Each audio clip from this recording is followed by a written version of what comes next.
What up, everybody, man? Mike D over here. We got Savon on the right of me, of course, or on the right of you guys, man. How you doing this week, brother? Man, I'm good, man. How was your Weather been weekend? good I meant to yesterday. say. That's what I meant to say. How was your weekend? Yeah, it's been good, man. Weather good over here, good my way. The new music. That's what I'm excited about. It's been some new music, Yeah, man. it's always good to have some good new music, man. I loved what Wiz did on Kush and Orange Juice too. Like, usually the sequels are, you never know, hit or miss or whatever, but he really came through on Yep, somebody already said it. OG Weston says Kush and OJ too is fire. It's the Yeah. production is crazy, man. Like, he took the sequel seriously, as you Facts. supposed to. And and I love the fact that he put this thing out like right before 420. He made sure that he was on time for that. And we're gonna go through a few things today. We're gonna talk about Kush and Orange Juice too. We're gonna talk about the top 10 420 hip hop songs, or like put together a little playlist for that. I want to talk about some playoff basketball real quick. Because playoffs have started. The Knicks are playing tonight. Shout out to the Knicks. The Atlanta Hawks didn't make the playoffs. They had two opportunities to do so and didn't get the job done. Didn't finish what they needed to finish. I'm sitting there looking at the Boston and Orlando game. I'm like, we should be in that game. Now I'm looking at the Cleveland and Miami game. Like, we should be in that game. But truth of the matter is, none of those teams are good enough to really be in the playoffs anyway. So, I mean, we saw a blowout with OKC and Memphis, which was crazy. They blew them out 51 points, game one. And then the Orlando and Boston series doesn't look like it's going to be competitive. The Cleveland and Miami doesn't look like it's going to be competitive like that either. But, one of the things I did want to ask before we get into it, you think the Lakers are going to get out of the first round with the Timberwolves? Yeah, man. Okay. Definitely. I mean, yeah. They got two vets, you know what I'm saying? With the experience in the playoffs. One that got championship experience, Ant's talented. They're a good defensive team. I don't think they're gonna kick the Lakers out first game. I know our sound good. Can y'all give us a thumbs Yeah, up? yeah. Let us know what the sound's Or like. Sounds good on sounds this good. end. How's the sound? Thumbs up in the chat, everybody. Thumbs up in the chat. But yeah, man. Like I feel like the Lakers. I feel like the Lakers will take it to the next level, man.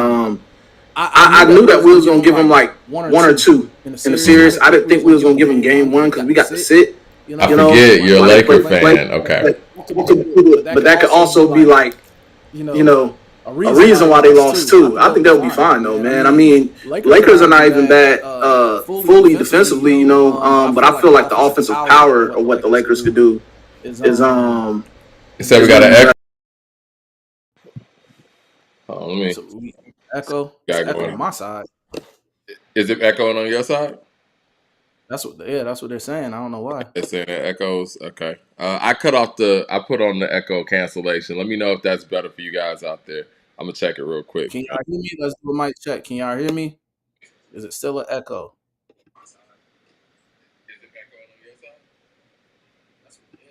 No, you sound good for what I'm hearing. Yeah, sounds good from what I'm hearing on my end. Y'all still hearing echoes? I think it'll be fine when people catch up. Maybe some people's live is lagging or whatnot. But okay, Jermaine Johnson said we're good. Okay. No, no. What I didn't put on the echo cancellation and on my end, and usually, what I'm saying, I don't have to do that, but I guess I had to do that. But yeah, yeah,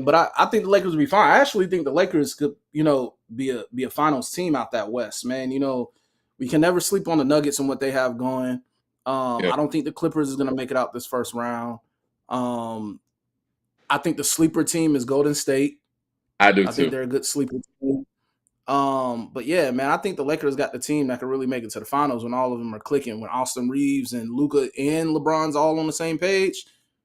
What bothers me about that, I think the only thing the Lakers team has to worry about is depth, and a team like the Timberwolves, what they did to the Nuggets last year. They're just one of those teams that they're so young and talented they could run older guys off the court, but you can't let them do that. They gotta check this immediately. Hopefully they'll look at the film, make the proper adjustments. But game 2 is going to tell us a whole lot. Yeah, and then but another thing about this is not the same team fully as last year too for the Timberwolves too. You know what I'm saying? Right. There's been some moves that has been made. I don't know. I feel like the Lakers are the strongest out the West. I mean, despite what some people may think, I really think they're the strongest out the West. And that's mainly due to some people that's just injuries on that Mavs team. They didn't make it. Like I really don't see who do you match up. Who's a scary matchup for the Lakers? The only people I see is OKC giving people a run, and like I said, we can't ever sleep on Curry. So. Yeah, I mean, I'm with you on that. I think the sleeper team here is definitely Golden State. The experience that's there, and then you got somebody in Steph and now Jimmy Butler that can get a shot whenever they need that shot. And it's not many teams that probably trust themselves against those two guys when it comes to having to go bucket for bucket in a meaningful moment in a series. And so, yeah, and they got, like I said, the experience just can't be overstated, man. Like, it's one of the most experienced teams and collectives. It is the most experienced team and collective in the league. When you talk about coaching, you talk about star player, you talk about their defensive player of the year or possible defensive player of the year in Draymond. And Jimmy got experience too. He's been in the finals as well. So, yeah, they're definitely a good sleeper. What do you think about New York? You think the 3rd seed Knicks are going to take this thing all the way? That might be one of the first rounds that actually may go to 7, to be totally honest with you. But I do think New York has more experience, and that's a young, good Pistons team. I just don't know if this is going to be their year where they advance. I'll be surprised if they do, but I really give it to the Knicks and what they have going over there when all of them are clicking. So I give it to them to make it next round. I think a round to pay attention to out of the East is that Milwaukee and Pacers series. I think that's going to be a good series. Dame has been cleared to be able to play from the blood clot. I think that's a sleeper series to watch. I also think that Knicks series is going to be entertaining, but I just think Knicks have more. But yeah, out the West, OKC. Yeah, man, they're nice, man. They got it together. I think that Houston team's talented, but I feel like Curry, like I said, I can never sleep on Curry, man. Like I gotta go to winning that series for sure. I gotta go to stay winning that series. Obviously, OKC winning their series. I think Denver's gonna beat the Clippers. Huh? I think Denver's gonna beat the Clippers as well. I think Denver's gonna beat the Clippers too. So yeah, I think that we're not gonna get too many surprises in the first round. I don't think. But 16 years ago today, man, Rick Ross dropped Deeper Than Rap. I know you're from Florida. In my personal opinion, I know we got Mad Max in the building. I'm sure he could say some hateful stuff about Rick Ross, but I think that Rick Ross is the greatest MC to come out of the state of Florida. And to me, Deeper Than Rap is when he started changing his trajectory and really found his sound and his approach, and like that whole Rick Ross aura that we know of today. I feel like it starts there. I do feel like Here I Am, the record with Nelly on Trilla, it started that way. I think that song itself kind of changed Rick Ross's approach to music. And I think on Deeper Than Rap, he found his lane. And I mean, it's crazy to think this is where the whole back and forth of him and 50 Cent started from. And their beef is, if you will, their beef is 16 years old now. And I honestly felt like at the moment, because this is 50 Cent and this is Rick Ross, I thought 50 was going to take Ross off the map. And it didn't happen. Ross got bigger, and the music spoke for itself. And Deeper Than Rap is it's a force, and he kept following it up. But I think that Rick Ross, it starts with Deeper Than Rap. Like, his legacy starts there. He has some good songs and good, records and stuff before that. But just the aura and the sound and the image that we know of as Rick Ross, it starts right there. What say you as a Floridian? Yeah, for me, not only would I put him as the best out of Florida, but I'll put him one of the best out of the South. You Straight know what up. I'm saying? Because, Straight up. with his sound and his rapping ability, I think it doesn't just pigeonhole him to the South. And that's the reason why his success and consistency has been so great. I mean, deeper than rap, I don't even want to minimize the impact, because the impact and the tone that it set was actually bigger than what it gets credit for. Deeper than rap, like you said, it introduced the theme of like the luxury lifestyle, the boss. You know what I'm saying? Like sonically, it introduced him to a new realm. We get Maybach music too with Kanye and all, you know, and T-Pain on there. Like, and that started up the Maybach music series as far as having that track on every album. That was number 2. The first one was on Triller. This is the third album, 2009. And it's like, this is where it elevated him. You have him going against 50. And I know like 50 holds his reputation, but in 2009, I didn't question that 50 was going to take him out. I didn't, because I just look at where 50 was musically and impact wise, like that.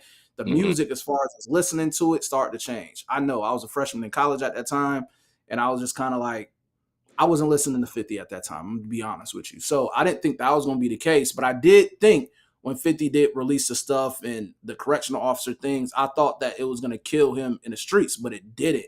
And this is why this album is big, because not only did he go against everything 50 threw at him, it also made us realize, hey, this guy is here to stay. So I'm going to get into that. So let me get to this super chat real quick. Ill Magic says, I can see Rick Ross performing at the Super Bowl with an orchestra.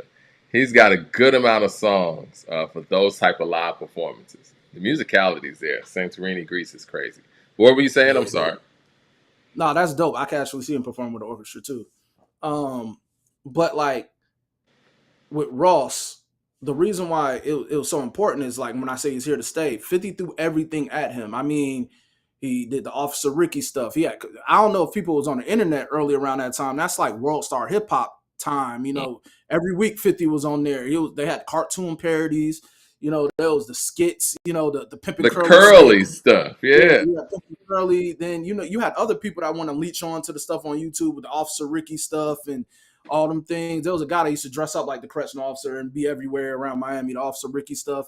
You got 50 Cent, doing interviews with Tia Kemp. You know what I'm saying? Took her shopping. Took her shopping, have her with Mayweather, doing all this stuff. These videos are still on YouTube. Then you got 50 releasing the sex tape of his other baby mom, which actually is where 50 took one of the biggest L's out of this whole beef, because that landed him bankrupt, because the baby mom sued him, won damages for $5 million, which caused 50 to have to go bankrupt. You know what I'm saying? Like, he had to file for bankruptcy. And then I know we like Drake is in the headlines and stuff, and we give a lot of things towards Drake for him doing lawsuits, but this is pre-big internet stuff where things are not exposed on social media as much as World Star era, this blog era.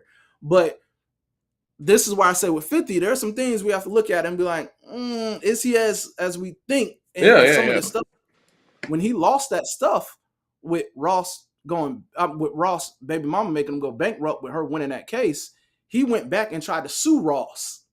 I remember that. He went back and tried. The ironic part of it is in this Ross lawsuit, he tried to sue Ross for, like, I think rhyming over in the club or something like that. No, not even. On some mixtape stuff. No, he actually tried to sue Ross because he said Ross' team or somebody a part of his team was possibly behind putting that video up, and he was just associated with it. The one that he was sued for putting out the baby moms. But the case got dismissed, and 50 had to file bankruptcy. And then what happens? Ross goes number 1 on the Billboard Top 200 in the first week in sales. So not only, like, 50 had all the antics, he had everything, but this guy's killing in the music, and you could out troll him, but the music was there, and he wasn't backing down. You know what I'm saying? So this was like the first dude who, he had his riffs, with Jadakiss. He had the stuff, little things with Nas, or the Fat Joe stuff. But 50 going against Ross. I mean, with all that he threw at Ross ate it, came out with a number 1 album, and it set the tone for Teflon Don, which was the next album. Because we got consistency. This is album number 3, and from this point, it was up for Ross. You know what I'm saying? You're right. So many things that come out of this. You're right. I mean, because Ross was the huge underdog, not just coming out of the South. he hadn't sold nowhere near the amount of records that 50 sold. And like I said, you know, just from just off top, you would think that, oh yeah, 50's gonna kill Ross on this. But and 50 has some dope records. Like Tia Told Me was dope.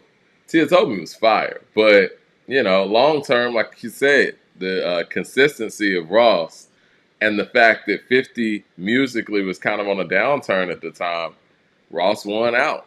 I mean, would you say that Rick Ross won his quote unquote battle with 50 Cent, or is this Another reason why I knew why Ross came into this ready for this, he set the tone of the album, track number 1, Mafia Music. Mm-hmm. You know what I'm saying? Mafia Music set the tone, and do you go right into Maybach Music too? Like he came ready. It was like, all right, this is what I want. You know, I didn't hop in here and it was for like he welcomed this type of stuff. And, you know, that spiraled out street stuff. You know, you had G-Unit and, you know, Ross team going against it. We remember the, you know, Gunplay got jumped on the BET Awards back, you know, outside back then. And they still went into it and was like, hey, we Florida, we used to do this all the time. You know what I'm saying? This ain't nothing new to us. Like, right. Like they were built and they was ready for this. You know, a lot of people couldn't go against 50 or wouldn't dare want to go against 50 because all he will throw at you. And Ross is still like, hey, we built for this and we winning on the music side. So speaking of lawsuits and battles, I have a theory, right? Now follow me real quick, and I'm gonna jump into some Drake and Kendrick stuff real quick, and then we'll jump back. With this lawsuit that Drake has out when it comes to, you know, as it pertains to Kendrick and just kind of exposing what type of contract or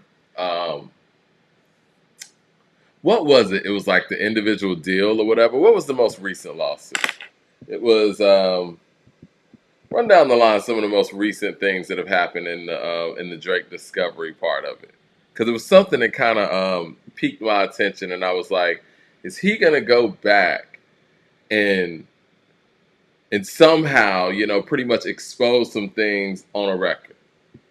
What were some of the things that have happened recently in this case? It was something that I was thinking about. Hold on. I know they're trying to add more in regarding the Super Bowl and how that was to disgrace his image or whatever at the Super Bowl. I know that was added in. I know the bot claims and stuff were dropped, but there's more so kind of focus on his defamation. It'll come to me in a minute. Let me go through that. We'll circle back around that. But I do think that there is a long game in this for Drake in some sort of way, and I hope it's just not a bunch of paperwork and he, you know, follows us up with some actual records, and I think that he probably will. But anyway, Deeper Than Rap.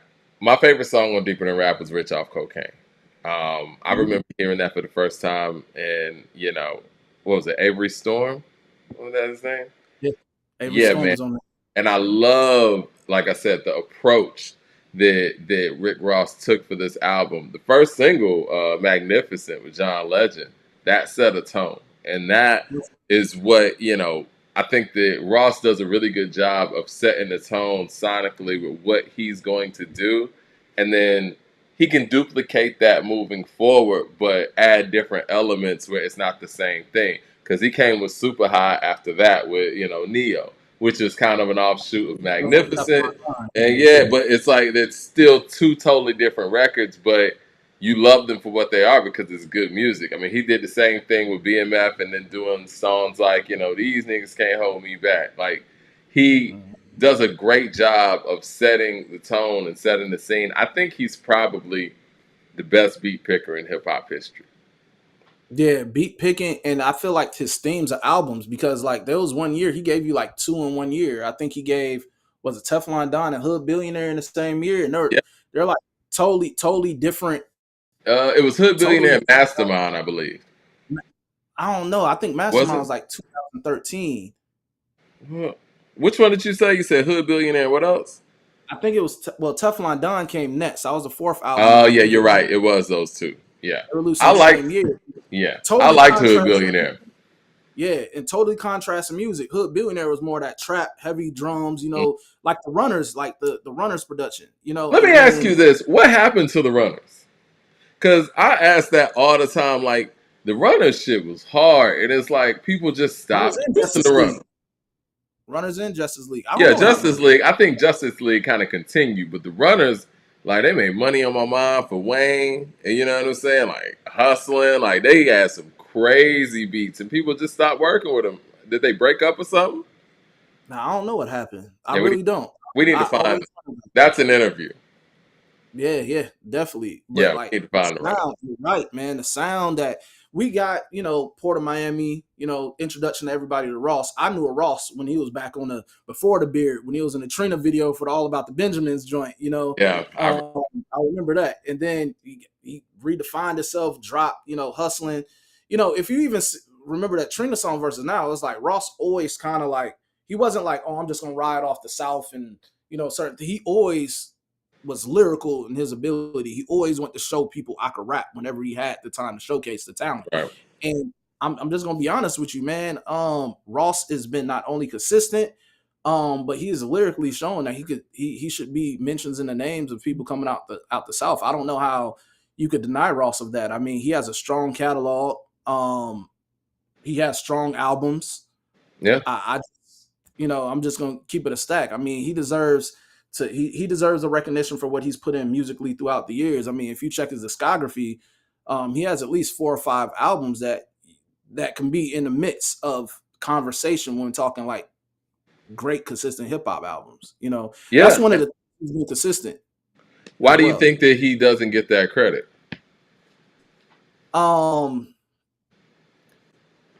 Good question. I would like to say it's due to the South, but it's kind of hard to say that because Wayne gets the credit. So I don't want to just say, oh, it's Southern hate. I really don't know why he doesn't get the credit. I think he deserves it. I think he's shown improve. And now just think about it. We didn't start really getting a downfall of like the decline of his music until like the last few years. He did the project with him and Meek last year or the year before. That was kind of like whack. I didn't really like the project before that either. But like, Was that Port of Miami too? um, It has some stuff on it. yeah, I'm not sure, Yeah, but Port of I Miami was too had a couple of things on it, but I think what had happened at that point, some of the stuff is I don't want to say got dated, but I don't think he updated his formula too much. It wasn't bad. It just didn't make waves like it normally did.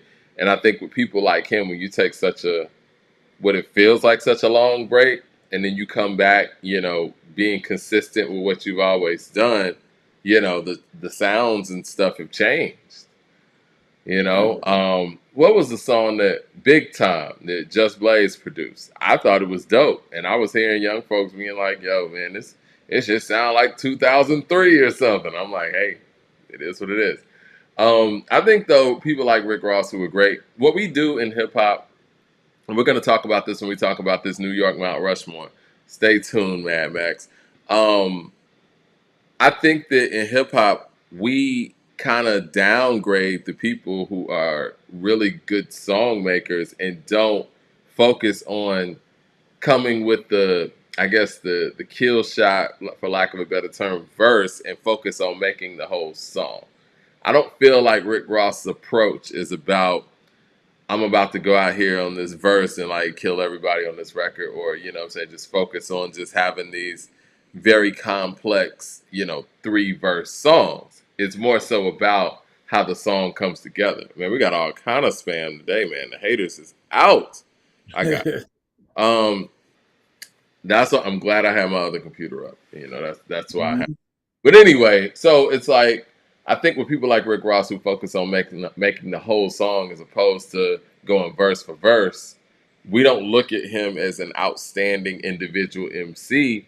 But who else can you put up against his catalog? Like when he there's did not a that lot. verses, when he did that verses with 2 Chainz, and I love 2 Chainz, it was I not don't fair think to that Chainz.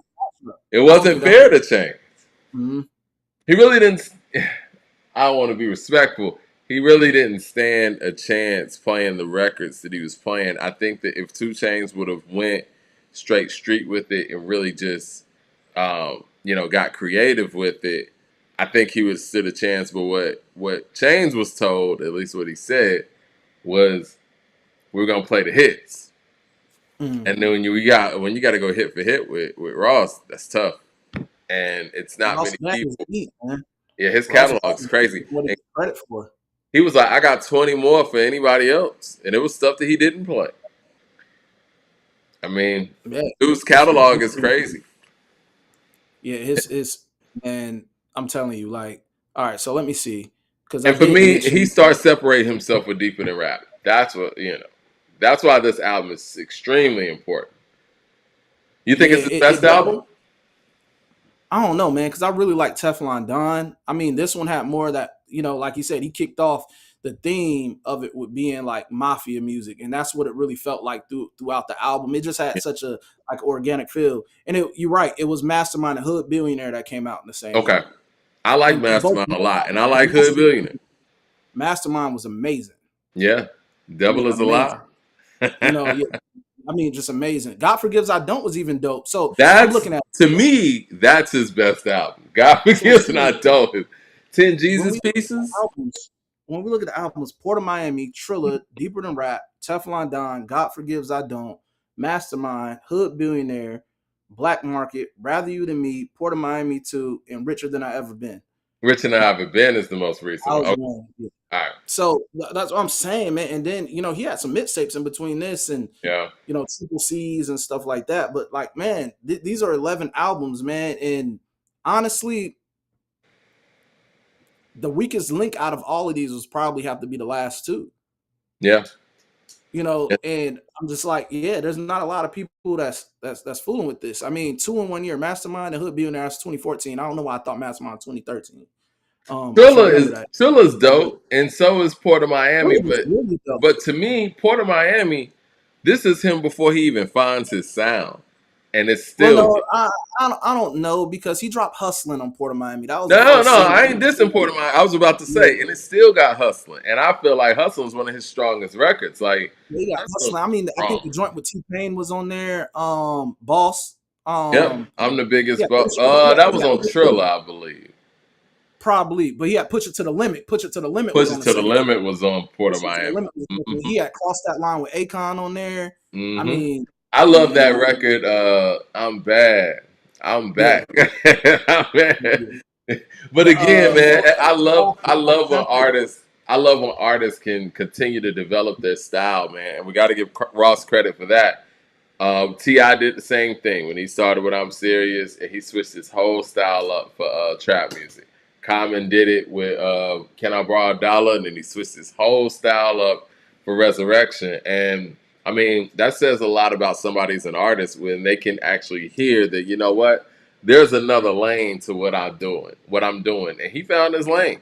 He found his lane for sure, man. Shout out to Ross for that. And to me, it starts with Deeper Than Rap. Now there are flashes, throughout, but when we hear a track now, a Justice League style track or whatever, like you said, a Mafia music style track, we know, oh, that's Ross. Or you know what I'm saying? Even when people are featured.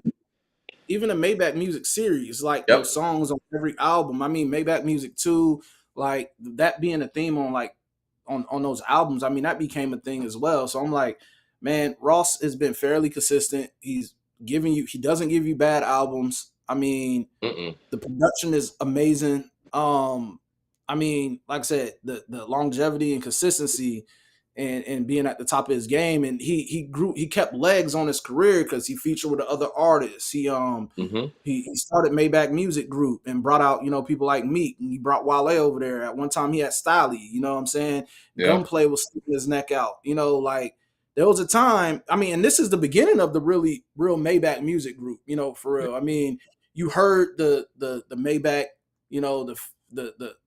the tag on Triller, but like as far as Maybach Music as we knew or what grew from that really started on that third album for real. It's like yeah, it did. I mean, because Jay was on the first Maybach Music. Let me ask you this: what's your favorite Maybach Music record? Now I got to go back and look at them because I like the one with Erykah Badu. I mean, number 2 was dope, but there's so many. I don't even remember what the collection of how many of them there is. Now I really have to go back and do my homework again. But we got to do a list of that. The one Erykah Badu is dope. I love the one with Jay, and maybe Yeah. I mean, I like Luxury Tax on number 2. Yeah. On Thriller. Luxury Tax was like the same type of feeling. Mm-hmm. OG Weston says Maybach 3. Maybach 3 from Leroy as well. Okay. I hear a lot of people say 3. 3 is the Erykah Badu one, right? Not sure. Let's That's see. why I said I gotta go back. Let's do this live. All right. Well, I want to go to this Mount Rushmore, though. And we're going to get to that part. Let me go to this New York Mount Rushmore. I want to pull up the actual joint. Hold on. This is another image. Let me get this one out of the way. This is that Biggie Andre 3000 thing. Hold on. Let me get to you. You guys seeing a black screen, I'm sure. All right. Here we go. You see it on your screen? Yes, sir. Man, I don't even know. I guess they say it's supposed to be Jadakiss on the tweet. Hot 97. Well, all right. Yeah, that's what I was going to clarify here. All right. So this is like Mike Jones. All right. Jones. So this is thumbs up in the chat, everybody. Thumbs up in the chat. This is Hot 97 official New York City Mount Rushmore of rap. Now they got Biggie, Nas, Jay, and this is Jadakiss. That's what their tweet said. So I mean, somebody was like, "It's the artist that made it." I'm like, "Nah, man, it's Jadakiss." So, yeah. So, all right. AI, right? Right. I was gonna say, how did that even happen? Right. Hold on, let me get back to the right one. Shoot. Let me get to the main screen. My bad. All right, there we go. Ill Magic with the super chat says between Crit's sub series, Ross's Maybach series, and Dot's Heart series, which one of y'all picking? Gotta go with Maybach, man. Gotta go with What is it? Ross Maybach series, Dot Heart series. I'm gonna say Ross Maybach too. Yeah. Because the Hearts don't even make it on the album most of the time. Yeah, and the early ones weren't like how we look at, the previous ones too. Like a lot of those early ones, like, yeah. All right, so they got Jay, Nas, Biggie, and Jadakiss. Now, my first question is, why does New York City feel like Jadakiss should be over LL Cool J? Yeah, I mean, that's a good question. I always say Jadakiss don't have a bad verse. Yeah. I always say Jadakiss is like he's one of those underrated artists. I guess people mount him to that when they talk about albums, but I always felt like Jadakiss had pretty solid albums. Mm-hmm. I guess people are like, oh, he doesn't have that smash thing made to the charts and all that, but like I always make an argument for the album that had Why and Time's Up with Nate Dogg and all that. I say the album you could really listen to from beginning to end. We talked about that last week. Yeah, I mean, even the one with We Gonna Make It and all that. I mean, I feel like that's a solid one. But I guess they kind of amount him to that because I guess his commercial success. But if it was commercial success, then they'll be like, oh, well, that's commercial. So I don't know. I guess Jadakiss has always been looked at as sort of underground or whatever. But yeah, you're right, man. I don't know why they'll put him over LL. I feel like LL is rightfully so, a pioneer, and of anybody from an era before those artists on there, it deserves to be LL or even Rakim. I mean, God MC. I mean, that's who I'm going. If we're gonna put Nas on there, then why not have Rakim? Nah, Nas said Biggie's getting his ass up off of here, respectfully. Oh, let me get the Mad Max real quick. I love Big. You know how I love Big. Mad Max in the chat says these first three automatic. Kiss, LL, 50, Rakim, KRS can all claim the last spot. Kiss is the most beloved MC from NY other than Big and Nas and Jay. And most respected, so I ain't mad. All right. Before we go into it, I want to, because we see a bunch of these Mount Rushmores popping off or whatever. I'm going to go to Wikipedia real quick. I want to look up something.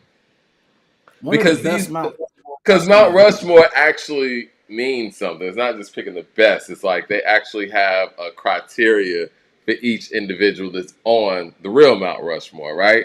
And I always forget it, but here it is. It represents birth, growth, development, and preservation. So George Washington represents the birth.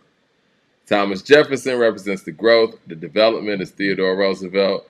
And preservation is Abraham Lincoln. Now, if we are looking at the Mount Rushmore in those terms, how does that change the way the Mount Rushmore is constructed? Because when I'm looking at it like that, birth LL Cool J, growth Rakim, development I could say Nas, and preservation J. That's where I would go.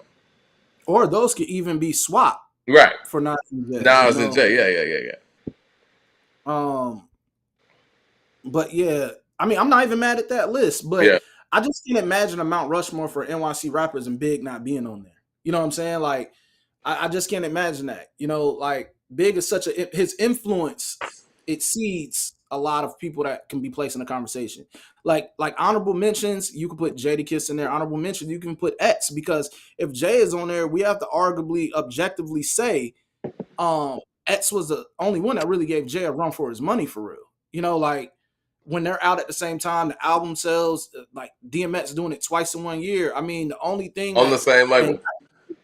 Yeah, the only thing I said indictment towards DMX was the longevity part of it, him being in and out of jail. You know, that latter half of his existence wasn't really much of a career. Unfortunately, you know, the substance abuse and all that stuff. So I guess that's the indictment against him. But, you know, he didn't only have a moment. X was killing. He was the only one really like putting in that work against Jay that was really topping him all the time. You know, pause.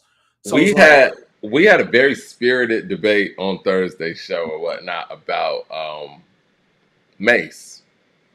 Yes. And Mace's run and all that. This is what I would say, and I love Jadakiss, but I gotta be honest, and we gotta be very objective here. On Rough Riders, DMX was the man. Jadakiss was in Rough Riders. You know what I'm saying? Like Jadakiss. I'm just saying. X is from NY, Jada's from NY. Let's look at this like a basketball team or whatever. If you're Kyrie Irving, you know what I'm saying? Like, you're very talented. You're dope. You're not LeBron. You know what I'm saying? Like, you're not, even Luka in this Dallas thing when it was Kyrie and Luka. Luka was the guy, right? I feel like that's kind of how Jada was with Rough Riders. Like, second dopest guy on Rough Riders because X is just everything on Rough Riders. Now, if we look at Bad Boy, Mace was the face at that point when Big was gone. Not Jada. I mean, at what point did Jada actually carry, at what point did Jada, as talented as he is, actually carry a label, let alone be on a Mount Rushmore for New York City, for people who have put New York on their back? Now, I will give you this, as far as Biggie did put New York on his back in a certain period and made New York competitive with the West Coast when it was imperative to do so. I will give Big that. You can't take that. You know what I'm saying? Like, Nas made Illmatic and all of those things. Wu-Tang came through. Tribe was doing what they were doing. But as far as competing with record sales and radio play and all that, Big is the one that made New York competitive in that way again. And he gets the credit for bringing New York back. You know what I mean? So if he's on there for that, I'm cool with that. But as far as Jadakiss, man, I mean, other than just being a very dope MC and a dope, 16 bar guy, I'm not disrespecting Jadakiss, man. Max, I'm being honest. Where's the disrespect? DMX was the guy in Rough Riders. You know what I'm saying? When Big died, Mace was the guy. Like, they didn't call on Jada to carry Bad Boy through the depths at that point. It was Mace. Well, fair enough. Like, Kiss didn't hang around Bad Boy long enough, and fair enough, like Mace run wasn't long enough either. But right. I always said, like I said on the last show, I felt like Mace kept the lights on, but there was an effort to push Mace as the forefront and the face of Bad Boy at that time. As far as Jadakiss, he wasn't really pushed as a solo on Bad Boy like that. It was the lights, So I don't like that going against Kiss. And then another thing, DMX was more so of the face of Rough Riders and even had the streets, but the Lots or Kiss alone really had the streets. He did. When you think about NY rappers and you think about posse cuts, who they always call? Kiss is on every posse cut you can really think of in that era. Whether it's DMX's albums. Look who's on Get At Me Dog. You know what I'm saying? They had to go they had to go tag them. You know what I'm saying? Like, well, Sheik's song "Get at Me, Dog" with the hook, and I'm saying honestly, they had to go tag people from the lots. Like they had yeah, pull, you know. But even on the records, you know, X always included the lots. He always included yeah. Jadakiss. You always had to, you know, that's who you go tag. Well, For they that gave street. him his shot with Money, Power, and Respect. Like, to me, I mean, that was probably my first time ever hearing DMX on Money, Power, and Respect. And again, Jadakiss had an incredible verse on that song, where he was like, "I keep They my have a car joint topless on. and my girls topless. Take time trying to figure out who the locks is. Fear no one. Spit rhymes like Shogun. You scared to blow one. Get robbed your own gun. If I don't protect you, I'ma check you. If I don't kiss you, I'ma peck you. Right before I wet you, I sneeze on tracks and bless you. I'm special. And if you like working out, then I'm gonna stretch you." I mean, he killed that. But then DMX came in there, man. This is a beat that I could freak and just dropped to free. Like, I don't know, but fair enough. I done heard tracks where Kiss and even Styles' body X. They have a joint on the and then there was an X album. It was a posse cut. oh yeah. And even when I think about Tommy's theme on the Belly soundtrack, or I don't know, bro, like Tommy's Kiss. theme is my shit, man. That's No, what now this is what I will say. I ain't gonna lie. Styles and Jadakiss back and forth is the best back and forth in the game. Point blank, period. And y'all know how much I love Ghost. Their back and forth is even better than Ghost and Ray's back and forth. Like, Styles and Jada sound like one person when they're doing the back and forth.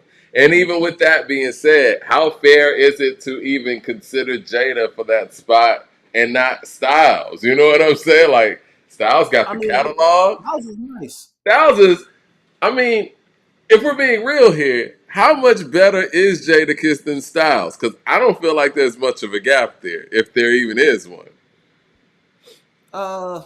I think Jadakiss have more. I think Jadakiss has covered more ground as a solo than Styles. I think Styles have slept on albums, but I think just like with Kiss writing alone for others, Kiss having more like bigger singles at one point in time in his career, even though like two of those ones off the expense of him and Styles going back and forth, you know, We Gonna Make It and there was the other joint. Because Knock Yourself Out was just Kiss. Yeah, Knock Yourself Out was just Kiss. You're talking about, what other song you talking about from that? I mean, because I know Kiss to Death, they're going back and forth, but that's on the second album. What other one are we talking about, guys? We're live. Yeah. But yeah, I mean, I think that, you know, again, you have Styles being slept on. One of the smartest things that Jada has done in his career, and T.I. started off his career like this too, and Wayne did this a little bit too. When Jada went out there talking about top 5 dead or alive, he changed the conversation about who he was in the game. Is he really top 5 dead or alive? No. I mean, but he's dope. He's not.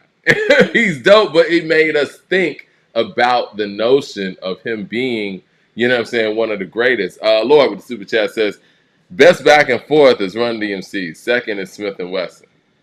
You know, I love Run DMC's back and forth. I think that they set the foundation for it, so of course you can't really overlook that, man. But man, when I hear Jada and Styles going back and forth on Tommy's theme, Dope Money, what is it? The Nori song. Shit, y'all gonna kill me in the chat. You talking about what's that? Yeah, Banned from TV. Yeah. I mean, they're back and forth. They sound like one person, man. Like, you know what I'm saying? Like, it's crazy. I love Run DMC and they're back and forth, but nah. I mean, I'll say this: there's something special about setting the foundation for something like that. But you do have people who take things to another level, and that's okay. Reggie Miller was a great shooter. Then Steph took it to another level. It's just what it is, you know.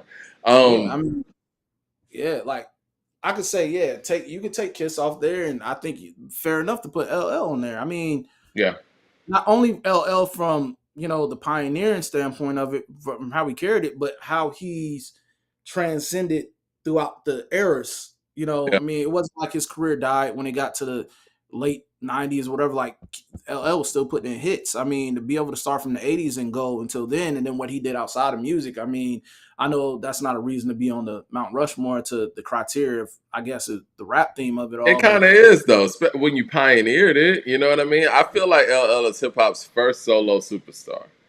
And not to mention that he's Def Jam's first, I don't want to say first real artist, but y'all know what I mean. First very successful artist. Let me say it like that.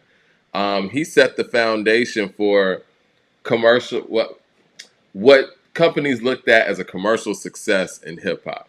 He set the stage for, even a love song in hip hop. I know he wasn't the first to do it, but he actually showed them that this could work and this could actually, work within the hip hop genre. I mean, even if we talk about the fact that him and Rick Rubin created the whole 16 bar, 8 bar hook, 16 bar, 8 bar hook format for hip hop, that has to mean something. It just again shows me how underappreciated as an artist LL Cool J is. And I mean, not just in the genre, but it's unfortunate that in New York City itself, at the radio station where they always claim that radio records are, so important, ain't nobody making better radio records than LL Cool J. Period. Nobody on that list. Really, you could argue that LL Cool J made better radio records over time than everybody that they had listed. And I don't know why hip hop doesn't give LL Cool J the credit he deserves. But again, I think part of it is the fact that LL focused on making songs as opposed to, just hitting people with, I guess, bars, if you will. And he's done that too, though. I don't know. He did that recently.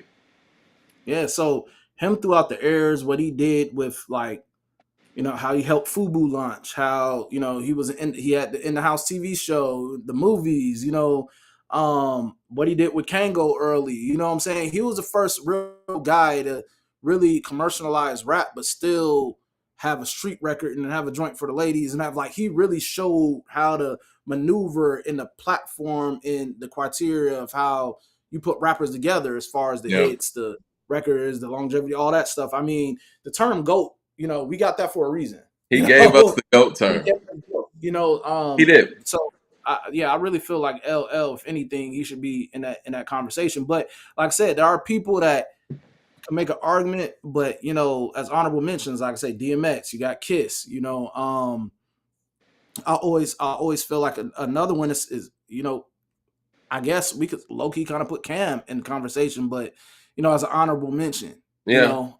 I think Cam's impact on hip hop really gets understated as well. He changed the way a lot of people rhyme, the approach to how they were rhyming, and really, if we want to talk about New York kind of getting away from the traditional New York sound and adjusting to other regions, I think Cam is a big part of that. Dipset's a big part of that. Like, even songs like What Mean the World to You, that wasn't something that a New York MC would normally, put out there. And then when he started collaborating with the South and Master P and Wayne, and it wasn't on some, let me come to you come to my world or whatever, like how they put, Master P on 4-3-2-1. Cam was going to other people's world and showing his versatility and showing his style over other people's stuff. And I think that the reason we did get an A$AP Rocky who was clearly Southern influence is because of Dipset. You know what I'm saying? Because of the adjustments that Cam and his crew made. I would love to see, I don't know if we're ever going to see it, but I would love to see the impact of Dipset individually and Cam and Jules and Jim documented.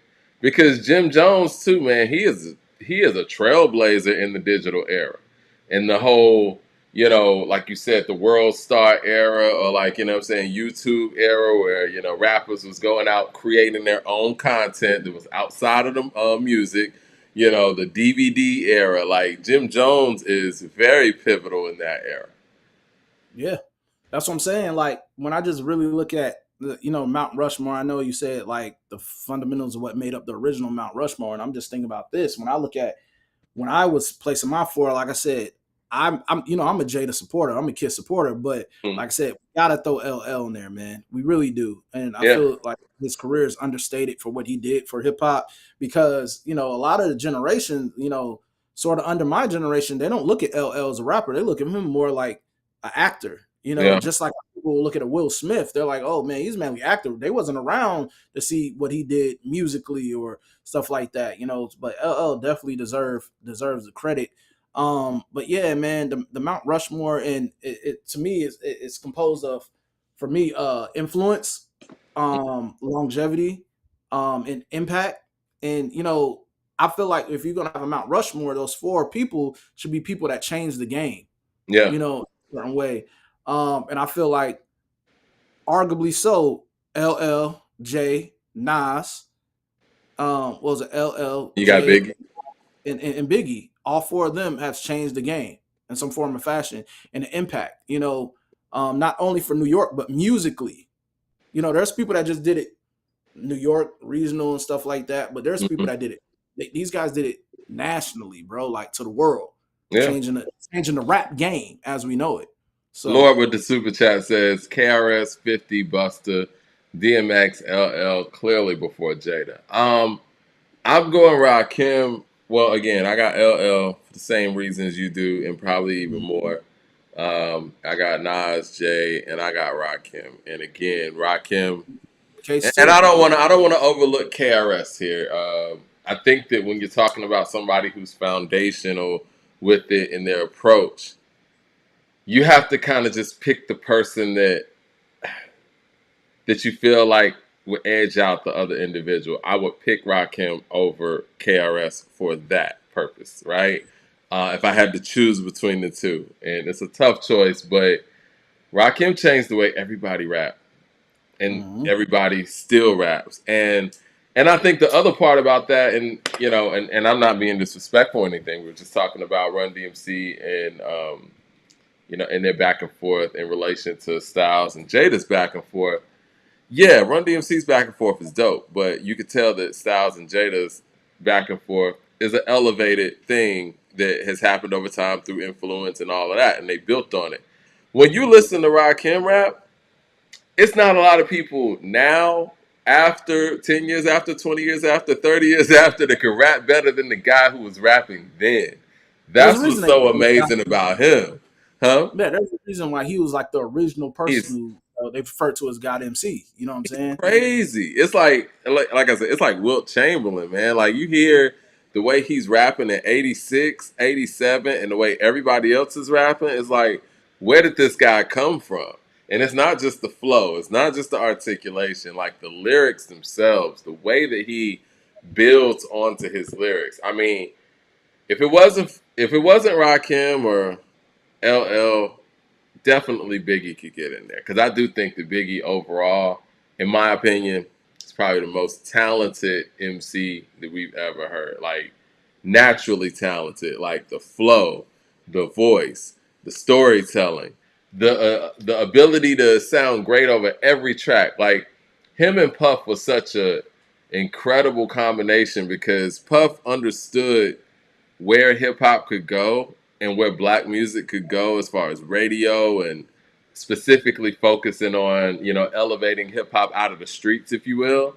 And Biggie was good enough to not only adjust to all those things, but he made all of those things sound cool. Because we talk about the commercial guys like LL, they kind of get slighted for the commercialism. Biggie never did, because Biggie, he sounded just as good on the commercial shit as he did on the street shit, and that is a gift. Yeah, I mean, on my list, he had it all. I can't have a Mount Rushmore without Big. Just Biggie what he had it all. Being alive, how he took over the game, for the East Coast in the time of being alive. You've seen his versatility. Simply.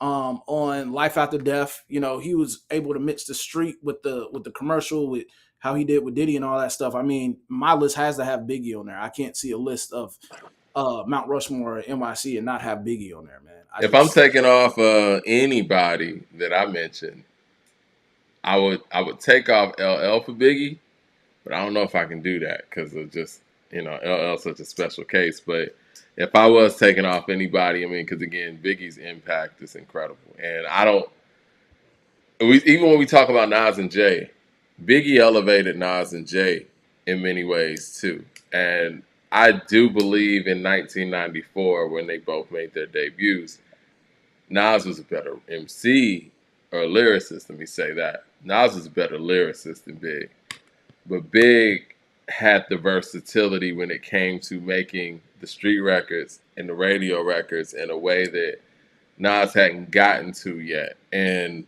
I do think that based on the success of Ready to Die, it changed Nas in a way where he understood that, okay, well, making it Illmatic is incredible, but I'm gonna have to do a little bit more. You know what I'm saying? And I'm gonna have to stretch out and do some things that I normally don't do.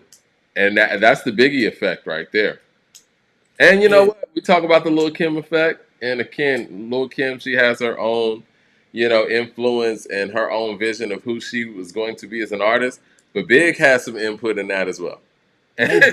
so he has all kind of influence all over the place. Even his influence on Kim, and Kim being implemented into the game changed everything.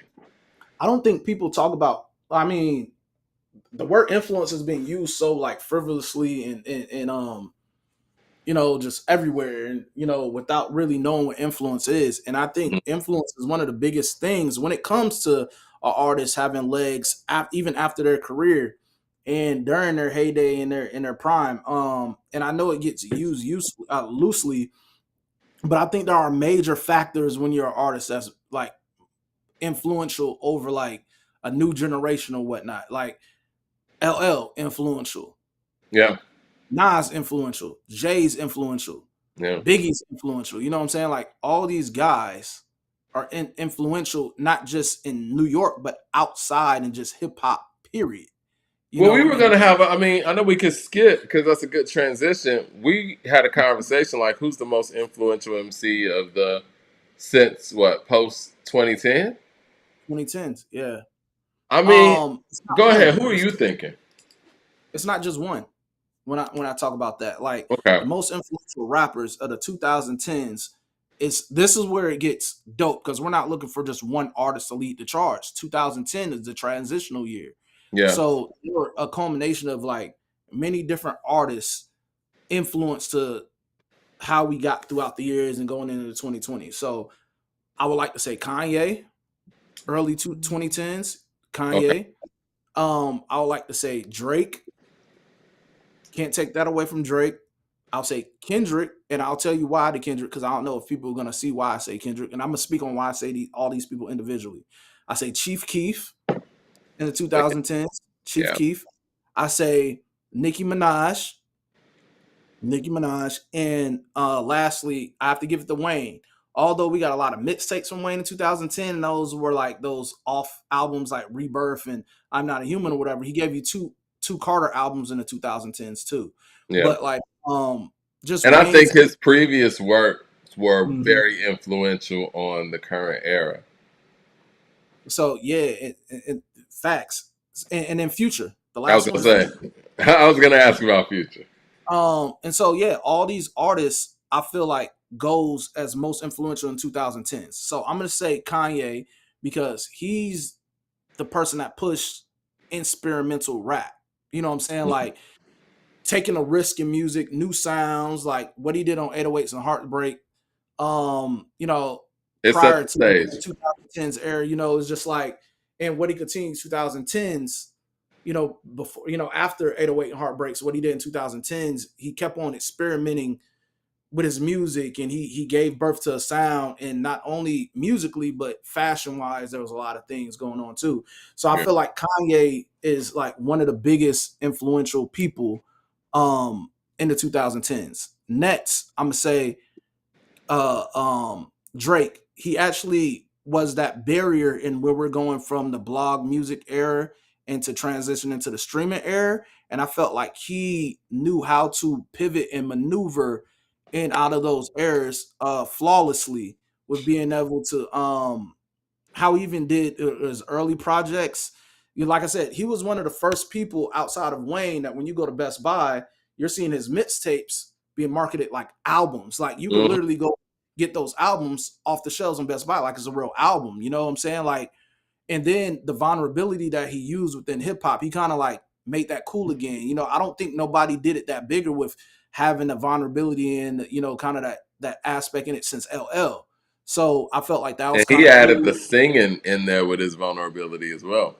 Yeah, and then I think he showed you guys how to keep it rap and to cross over, and the sound that he brought with 40 production was like a sound to bring in a new wave coming even from up there, So Yeah. got to give the Drake hands down. I'm not a big fan of what he's doing now, but I have to give that to Drake. Kendrick, and the reason why I have to say Kendrick have to be in the influential stuff in 2010s is because he brought back concept albums.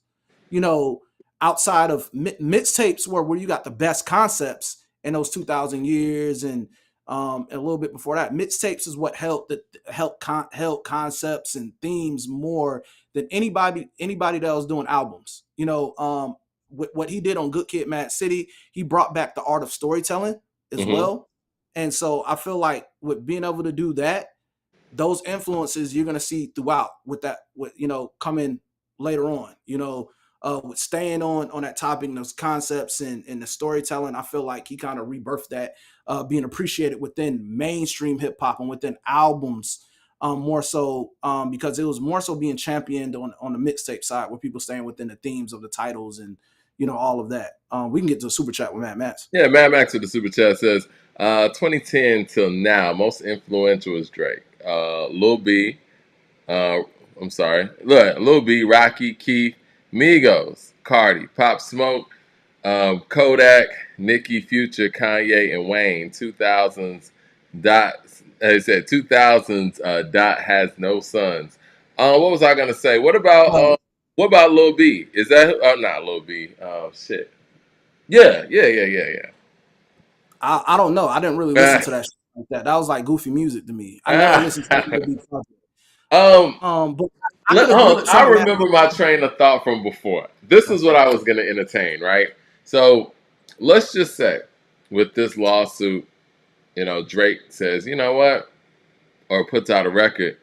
Like, when I saw that this, and this was going on with, your inflated numbers, the lies that, your diss record had about, me being this and that, he went out there and took it to court, right? And so if Drake is everything that Kendrick is saying that he is on record, why ain't he take it to that step?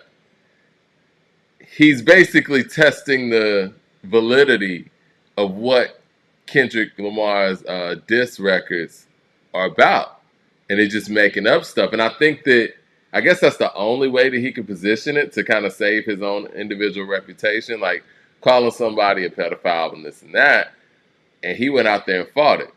And so there is no real validity to what Kendrick's saying on that level. You know what I mean? Yeah, but that's not. And you're also, and he could also position it in a record where it's like you're Mr. Morale, like you're a moral guy, but you accuse somebody of one of the worst things that you could ever do. I just think that ship sailed. You know what I'm saying? Whatever he was gonna do, he could have picked the chinks off. He said more individually outside that than just the music, man. You had your time. You didn't do what you were supposed to do. Christopher Hogan with the super chat says at least 20 to 30 dope rappers from the blog era. That's facts. He said, yeah, it was at least 20 to 30. It was a lot of dope rappers in, in that era. And I think that a lot of artists were trying to find their footing and trying to understand what the next level of music distribution, if you will, was. Was it going to be SoundCloud? Was it going to be radio? Was it going to be YouTube? Was it going to be streaming? People were just making music and not really understanding where it was going to land. Yeah, man. It was a time to be alive, man. We didn't have to actually go search too hard for music. We knew the central location to go find this stuff, and we took those blogs and stuff to be credible with giving us the newest and hottest unheard artists and the newest hottest music. I want to go back to Matt Super Chat because some of these people I could touch on, but we said 2010s, man. So when you name people like Pop Smoke or Kodak, or Kodak is 16. Yeah, he's 2016. He's on that 16 freshman cover. Yeah, when I think 2010s, my college years, man. I know what you mean. Those 2010s, that era, that blog era, and what we consider 2010s. I feel like Kodak was pre-2020s, but like he didn't really hit his peak until 2020s for real. I mean, if we keep it in the stat, You or a think little he's bit the before most? 2020. A little You bit think before he's the 20. most important artist on that XL cover from 2016?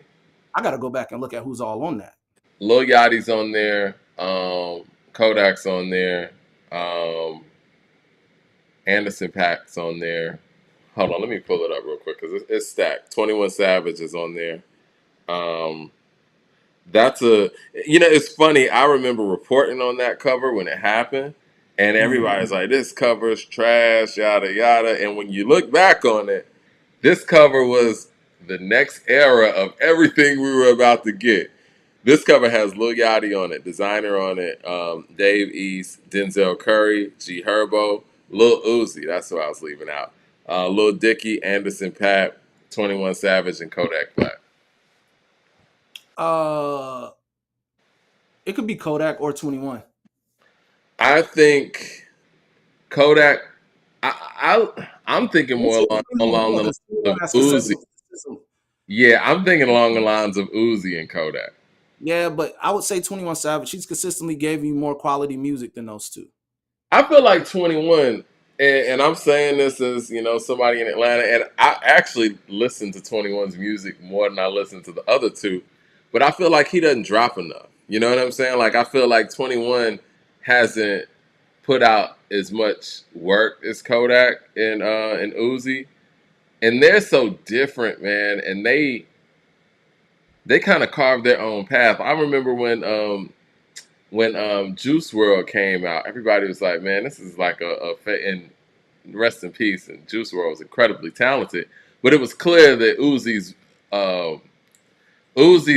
influence was heavy because there was a lot of stuff that Juice World was doing that sounded like what Uzi was doing, as far as like the way songs were put together. And even though I thought Uzi was weird when he came out, still do. But I'm trying to think, man, like he was doing something totally different. It's kind of like some punk hip hop stuff.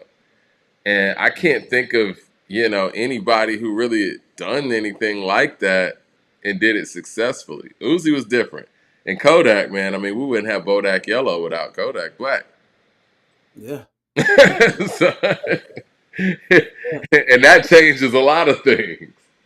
So most influential, 2010, I said Kanye, I gave you Future, I gave you Drake, I gave you Kendrick. Nicki Minaj. I have to go to Nicki Minaj because she just rebirthed the female rap genre, even though there wasn't, like I said, I always said my argument against Nicki was there weren't no other female rappers out that she could quit during her prime. But really, she's what gave birth to why why we get a Cardi or why we get other people after her. So she kind of rebirthed female rap, hands down. So we got to give that to Nicki. Most influential. If you're a female rapper and you came after her, your dream was to have a record with Nicki. You know what I'm saying? Yeah. I mean, this current crop of female MCs that we have out here in the mainstream, they all looked up to Nicki.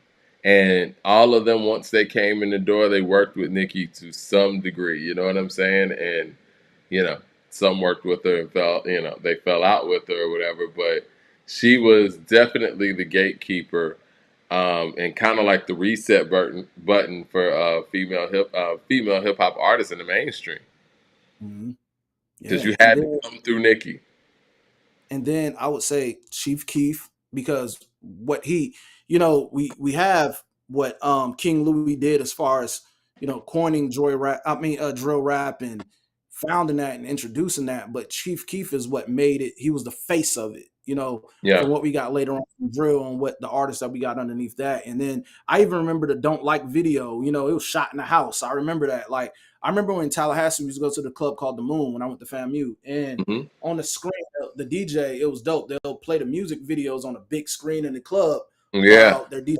So when Don't Like come on and you see that music video, it was different. Like the imagery of that and what it did for drill. And then, what came from drill after that, I would have to say definitely Chief Keef, I remember the first time I saw that video and, rest in peace, man. Modbog, man, one of the founders of Rap Genius. Him and I were friends on Facebook or whatnot because, we did like an interview with Rap Genius way, way back in the day. They're called Genius now, but they were Rap Genius then. Anyway, he posted it on his timeline and was like, "Yo, this is gonna be the next to blow." And I checked it out. I was like, "This is wild, but I like it." You know what I'm saying? Like that I mean, music, it changed so much. people forget how big Chief Keef actually was. I guess because it's short run of like kind of being out there. But people A forget legend. there were people that was trying to go and work with Keef. And that's not, remember, 50 was trying to stand next to Chief Keef. Kanye had to go get him, do the Don't Like remix. You know what I'm saying? Like these are big guys who want to be next to Chief Keef, and this guy is practically a teenager. So He put drill music on the map. I mean, that's just what it is. And I think even like with the internet being what it was and what it is now, it stretched outside of Chicago where other regions are doing their own version of drill music. You know what I'm saying? New York drill or whatever. But it's it's amazing what him and Young Chop put together, and Lil Reese too, man. But they came with one, and that was a record that just hit the chakras, and it just went.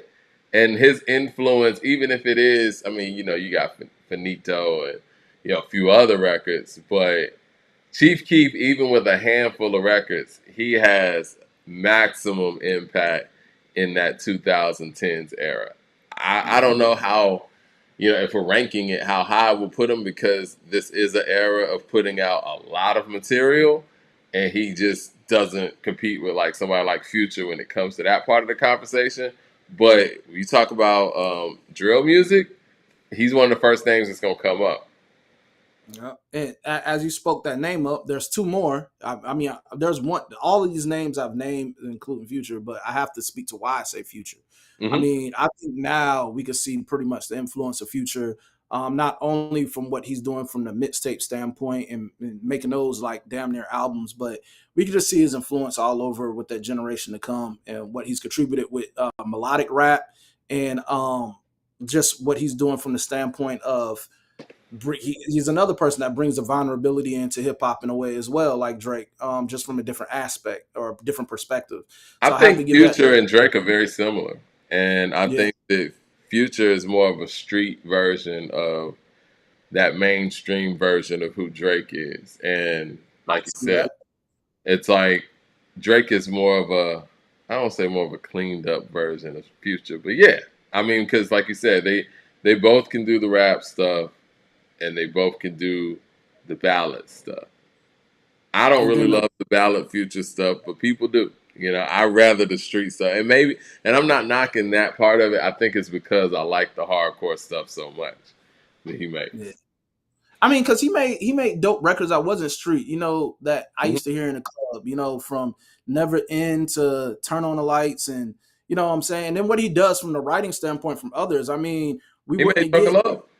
yeah, we wouldn't have got Drunk in Love. We wouldn't have got some other records that Future was behind. From we Sierra wouldn't have scored her last hit. Before whatever, if it wasn't without Future. We got to give that to him. But Yep. yeah, my last people on influential of the 2010s, I got to give it to the Migos. You know, from what they did, not only fashion wise, but they re-energized what a rap group looks like. Not a Yep. collective, but a rap group.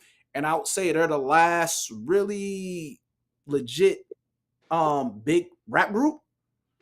So yeah, man. I mean, they were Those are kind of like the only rap group around, their time as well. I mean, it's mhm. We had collectives, you know yeah, what I'm saying, but we have real solid rap groups.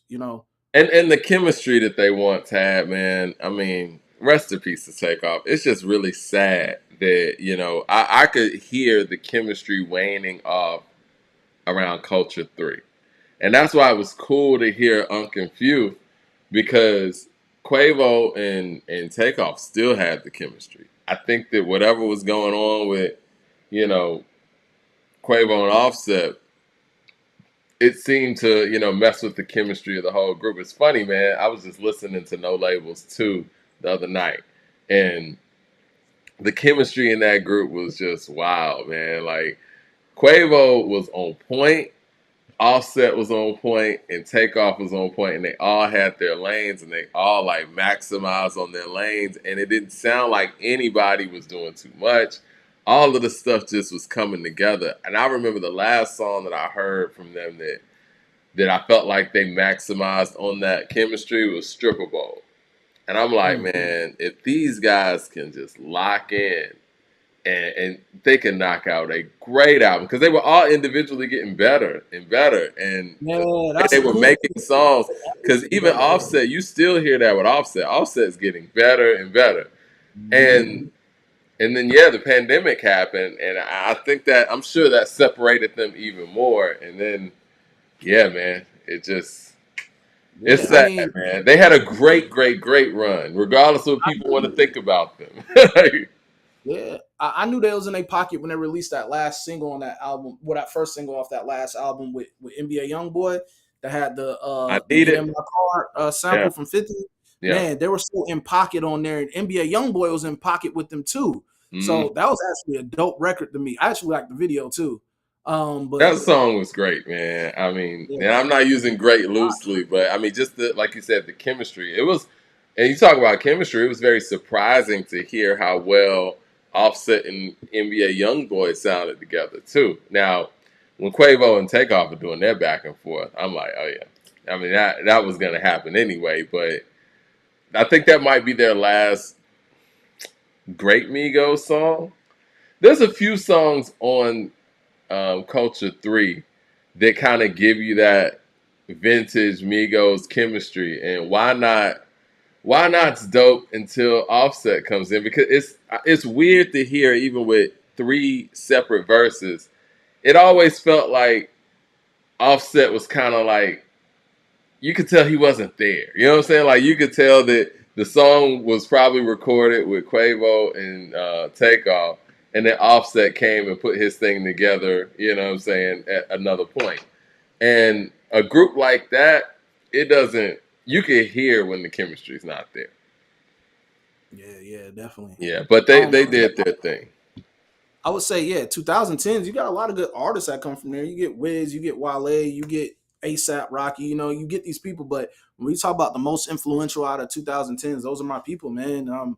I'm saying it, I'm gonna say it over again. For anybody who didn't catch it, I say Future, I say Kanye, I say Drake, I say Kendrick, I say Nicki, I say Chief Keef, and then I say Migos. And like I said, I would love to put Wayne in there, but that wasn't really his prime. I was really on Wayne was kind of really ushering in Young Money for real. And I mean, like I said, we got 2 Carter albums out of the 2010s out of Wayne, but we got a lot of mixtapes out of Wayne during that time too. So his influence was still there. But album mainstream wise, it was like that I'm Not a Human Being albums and Rebirth outside of those Carter ones. But yeah, we can't deny Wayne in the 2010s either. So yeah, those are the most influential people I have on there. That's my list. I think the most influential hip-hop artist, rapper, whatever you want to call it, of the 2010s, all things considered, I have to probably say Future. I know that Wayne's trademark is all over this generation, but when I think about 2010s and who was the guy where everybody was like, what's the next move? What's the next sound? I think Future's that guy. The 2000s is strange because it's like, it starts off with Jay-Z being that guy, but then it kind of becomes Kanye being that guy.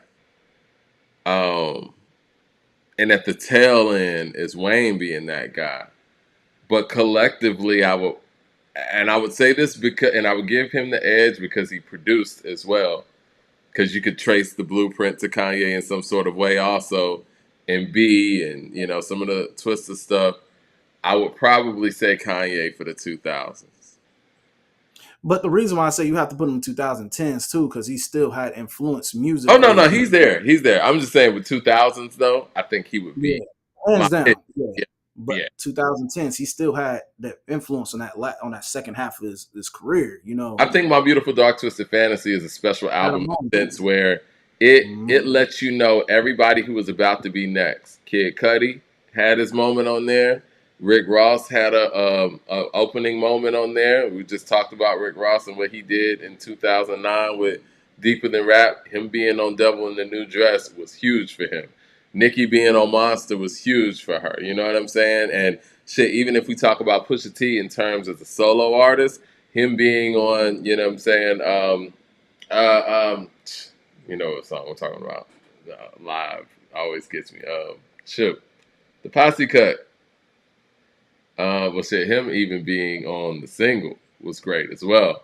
So Pusha T had multiple opening moments on My Beautiful Dark Twisted Fantasy. Even saw How to Prince, you know what I'm saying? And it was like that album was opening the door for who was going to be next in the industry. And if anything, we got to give Kanye credit for that part. What do you think about Kanye saying? I know he says a lot of stuff, but I want to stick to what he said musically. He said, because we've talked about these albums, he said he liked Life of Pablo over My Beautiful Dark Twisted Fantasy.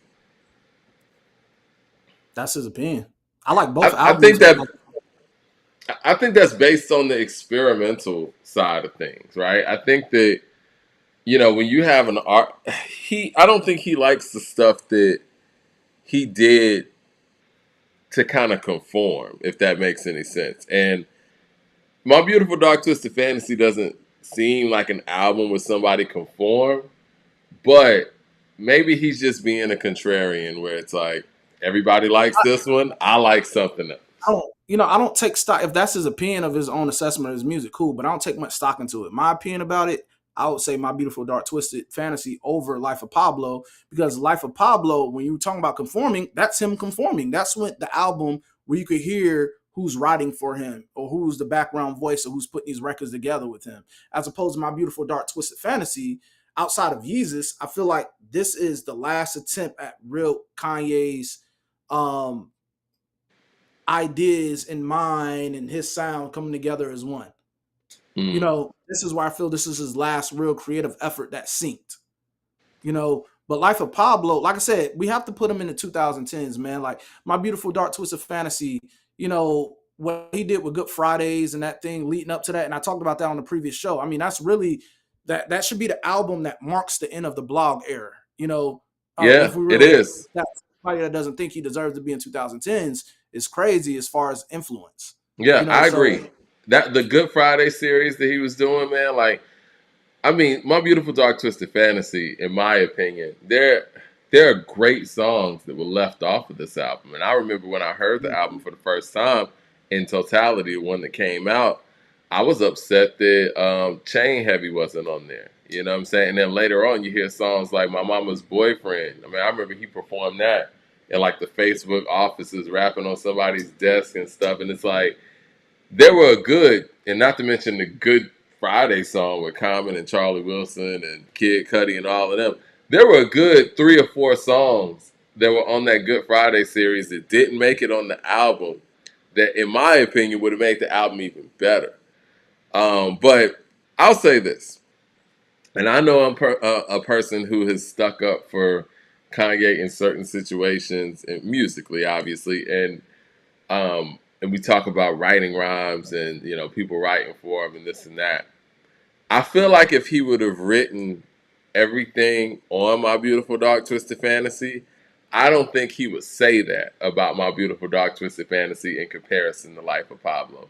Because the things that he's saying on that album, you know, on Gorgeous and Power, like, these things are powerful statements. You know what I'm saying? And if you wrote these things, I don't think that you would diminish those records. And in the sense where you're putting Life of Pablo over it. Because he says some important things on My Beautiful Dark Twisted Fantasy.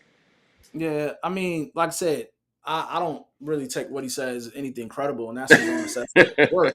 You know what I'm saying? I like Life of Pablo and I like My Beautiful Dark Twisted Fantasy, and I think he's one of the most influential in 2000s and 2010, because we think about it, in the 2000s we got those first albums all the way up to 808 and Heartbreak was 2008. You know, think about it. You know, from what was the first album? I'm drawing a blank. Are you talking about College Dropout? College Dropout. We get Late Registration. We get Graduation. We get 808s and Heartbreak. And just in the 2000s alone. And we know what the influence is there. But then in the 2010s, we get influence from him as well. Like I said, you got My Beautiful Dark Twisted Fantasy. You got Life of Pablo. When was Yeezus? Was Yeezus? Yeezus was. Ooh, that's a good question. I think that's I know right. Yeezus was. No, Yeezus is right after My Beautiful Dark Twisted Fantasy. I think Yeah, that's so like I'm saying, we get those in 2010s, and like I said, they're all influential. What he did in music, what he did in fashion, we can't take that away from him. He may be a weirdo that's saying a bunch of crazy shit right now, but other than that, we can't take that away. 2010s, those people I named, handful should be in there, and I know people are confusing like the big names or who was dropping music around that time versus who I'm saying who's influential. Yeah, we got Wale, we got Cole, we got Wiz, we got Currency, we got all those people, but these are the guys overall. I'm stating musically, these guys are the most influential of 2000. And so you said Kendrick because of the album making.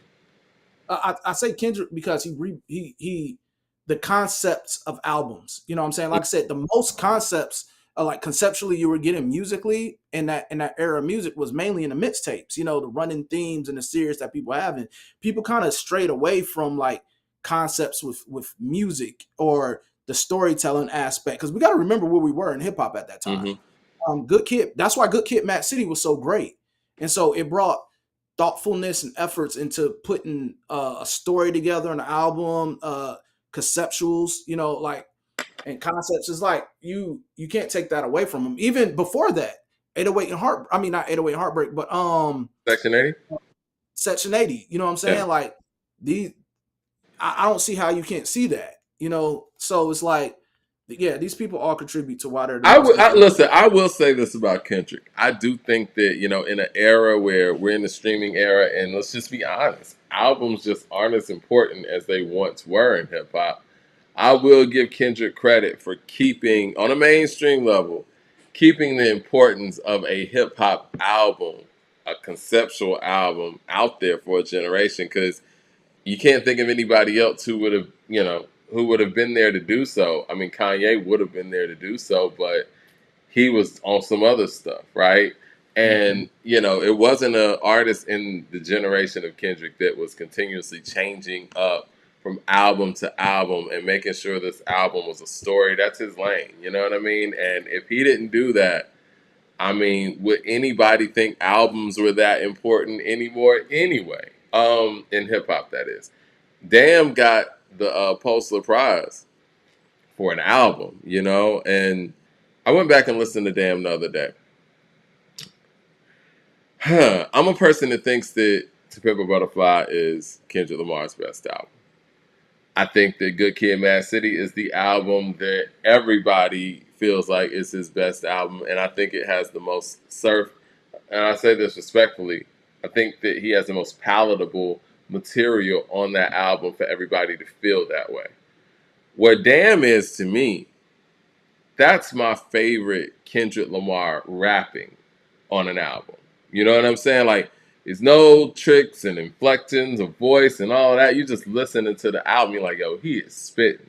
He's spitting on all the albums, but it's something different about Damn. Like, from end to end, like, he's just going in. Like, I was listening to DNA. Like, DNA is a hit song. And, I think we get caught up in the hook and the beat and this and that. Like, this nigga is snapping on there. On field, he is spitting, man. Like, if we're talking about just straight up, outside, I mean, we're not talking about conceptually and, you know what I'm saying, like, all of these different themes and concepts. If we just talk about straight up rapping, Damn is my favorite rapping Kendrick Lamar album. He rapped his ass off on that album. He raps his ass off on all the albums, but that one. Go ahead.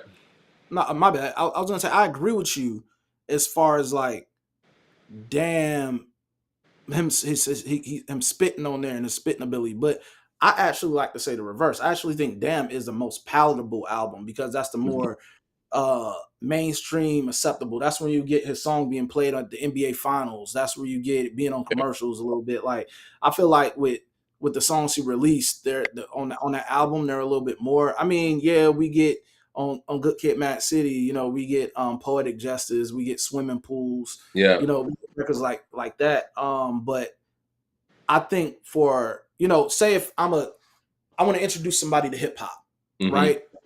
And what the essence of what hip hop is. I would refer them to Good Kid, Mad City. But for a casual listener who I just be like, oh, we're gonna play this in the car and play joints off it, I'll go put Damn on because, you know, if you want to go listen to something that's more digestible, something that's not too deep or whatever that you don't really want to get the storyline to, I'll refer them to Damn. You know, Yeah. but yeah, he's spitting. I agree with everything you said about that album. Yeah. Yeah. I mean, To Pimp a Butterfly is such a strange album. Like, either people love it or they're like, it's okay. It's but I think To Pimp a Butterfly is brilliant, and I don't know how. I will give Kendrick this, man. He really stood out in his era, and he didn't really care to assimilate too much. To me, Good Kid, Mad City is the time when he has like a lot of features. You know what I'm saying? He's kind of he's working with people. He's working with the game. He's inviting people into the studio with him to work. And we didn't get a lot of that after the fact. And I mean, to me, Kendrick's one of those guys I'd rather hear by himself than with a lot of features. Mad Max has something to say. I'm sure some Kendrick hate, but let's get it. He says, so we're giving him credit for thematic albums when Ye and Lupe was doing it before he came out. And even with him doing this, Era ain't into making albums in the mainstream. ASAP had guys biting his sound. He did keep something going. I think he took what Lupe and Kendrick not Kendrick and Kanye were doing to his base and to an expansive market in that era. I'll say that. Yeah, I think we also need to cut the bullshit though. Because like let's not sit here and act like Lupe, and much respect to Lupe, but let's not act like he had the influence on the game like that as we think. I think he has I think he does, but not on a mainstream level. Not on the mainstream. I think there's a lot of rappers that that have relationships with Lupe. I think Lupe deserves credit for what he does artistically. I think he's a dope artist, but let's not act like he was in the forefront and he was that guy. I think his first album was a great album. I really think Food and Liquor was a really dope album, not even just from conceptually, but overall it's a great album. But let's not act like he was the face and he was one of the people in the forefront. Like they passed the torch on the West to Kendrick for a reason. I don't know where the Kendrick slander keeps coming from these days, but these are things that we can't take. We just can't take from him. I feel like do people feel like Kendrick's a plant or something? Yeah, I mean, like I said, I know a casual, when I see certain arguments, I can tell a casual listener than somebody who really listens to the music, and people act like Kendrick's career just started at the Drake beef. You know what I'm saying? So it's just like, and this is not even just me just really being like an over Kendrick fan. I just really think we need to give credit to people that it needs to go to. I'm the same person that sat here and said one of the most influential 2010s are Drake, despite what I may think about where Drake is in his career right now and how I feel about personally about some of that stuff. I can't take that away from him. So, we just have to keep the facts a fact. And, much respect to Lupe, but he didn't have that thing that was in the industry that was pushed to the forefront. There's a reason we have the big three. There's a reason, why these things are coming to place. And some people say, oh, it's labels, all that stuff. No, there's a reason why the cream of the crop will rise. And that's not taking anything from Lupe, I promise you. But it's like, I see his name being brought up a lot and everything. And I know there's a lot of revered MCs that don't get the claim on the mainstream that also would give some love to Lupe as well. But like, yeah, man, I think we just really got to really look at where the game went and where it was. And let's be honest. I think that Lupe gets the credit that he gets, as he should, just from a straight up skill standpoint. And I think that when you talk about hip hop in the industry, there's a lot of moving parts, right? There's a lot of pieces that add to these criteria that we pull together to make somebody great or put somebody on a list, or what I'm saying. But when people revere Lupe, and I mean, when we did that GOAT talk with Lupe, me and Leroy was just breaking down, just the lyrical approaches and just the work, the writing, the skill. And I'm just going to say this from a just straight up, flat out skill standpoint, there's not many people who are just better on the mic than Lupe Fiasco. And, maybe a Black Thought and people of that ilk. But when Lupe went out there with that whole Royce the 5'9" situation, and Royce came with a diss record, and and hours later, not only did Lupe have a whole, new diss record, but he memorized and executed and recorded the diss record that was sent to him from Royce. I mean, because the way he processes information is just insane. And I think that a lot of the people who, talk about Lupe to that magnitude are thinking about just skill alone. And I think that when we talk about Kendrick, even on the mainstream level, people revere his skill set. And I think that some listeners are like, he's dope, but from a skill set standpoint, he's not Lupe. You know what I mean? But as far as impact goes, man, it is. We can say a lot of artists are not certain people skill wise. I mean, like I said, and I've said in previous shows, it's like it's funny where we pick and choose who we want to give credit to for skill. Yeah. You know what I'm saying? Because like if it was all about skill, we will have a lot of rappers that deserve to be in that limelight. If we want to keep it at just skill, I got to give Kendrick credit for being on this platform. For being on this platform and still being conceptual like that, and still, being able to be yourself and not sell out, for lack of a better term. I got to give him credit. Now, he is an ambassador for Chanel right now. I don't know if people consider that selling out. I mean, has Kendrick been commercialized? Sure. But that's part of the game. You know I hate that idea he's been commercialized, because let's really think about it. How is he commercialized? Because he take offers that other rappers would, like performing at the Super Bowl? Other than that, how is he commercialized really? Like, he doesn't do great promotion for his albums. They just drop. He got a strong fan base.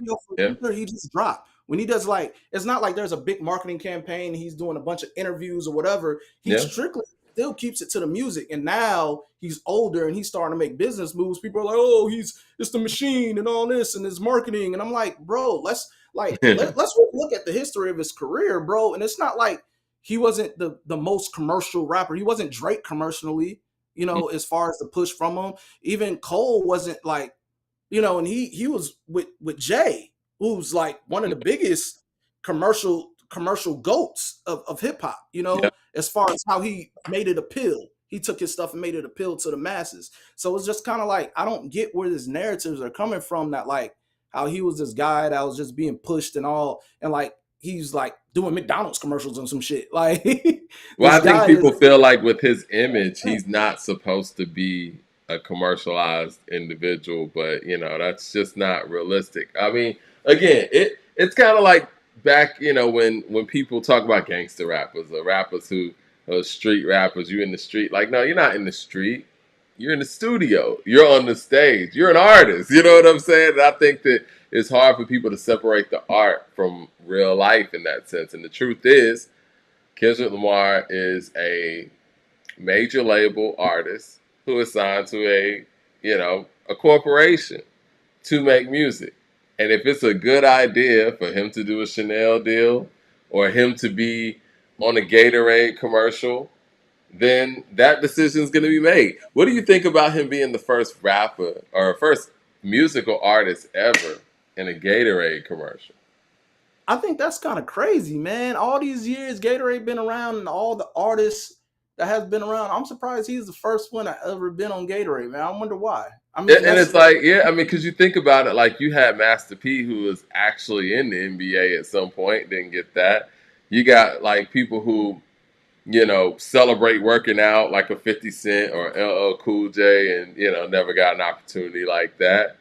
And I mean, shit, Nelly even played minor league baseball. You would think the Gatorade and all of them would be on that. It's like, why Kendrick? Yeah, Cole on hoop. You know what I'm saying? Yeah, Cole was playing in Uganda and shit. Like, you would think that would make sense. I mean, I'm not mad at it at all, man. It's just funny that with hip hop's influence, that this is the first time a rapper has been featured in their campaign. So it's kind of like, it's dope. It's dope. Yeah. But it's like, damn, when I thought about it, I was like, he really is the first. Like, with all first the artist, period. I'm like, all the influence hip hop has, he's the first. This is crazy, man. But like I said, man, people with the negative of Kendrick, like I said, you can have your opinions, but like I said, I know people who sat with the music versus like the casual listeners that just act like he just is just being put as dope now because of the beef. Like he didn't have a career before this where he was, successful and everything. I mean, he was kind of like the poster child for people calling him like a backpacker, and now I guess with the beef now that term has changed to, oh, he's so commercial and it's the machine. I'm like, dog, how? Tell me how. Well, speaking of machines and the business of it all, we skipped over something when we're doing the Mount Rushmore thing. There was a Mount Rushmore of CEOs in hip hop, and I think the images were what? Master P, Birdman, Puffy, and like Irv Gotti or something. No, or yeah, something like that. Anyway, all of the ones that I saw, it left off Russell, and if I'm picking the Mount Rushmore of hip hop CEOs, definitely gonna go Russell. I have to say Birdman at this point. I have to say Master P as well. And then it comes down to, I mean, let's just call it what it is. I'm gonna go Diddy. If I have to pick between Suge Knight and Diddy, I'm picking Diddy. I mean, well, for what was your four? Russell Simmons, Birdman, Master P, and Diddy. Okay, so mine is Suge Knight, Master P, Diddy, and I put it in our chat. It was Suge Knight, Master P. I think you put Birdman too. And Birdman. Yeah. And I would put arguably as the number one out of all of them, I have to give it to Birdman. He's the one that stood. He's the last one standing. I mean, he's still finding talent. It's pretty amazing that Birdman's been able to find talent over the years to the level that he has.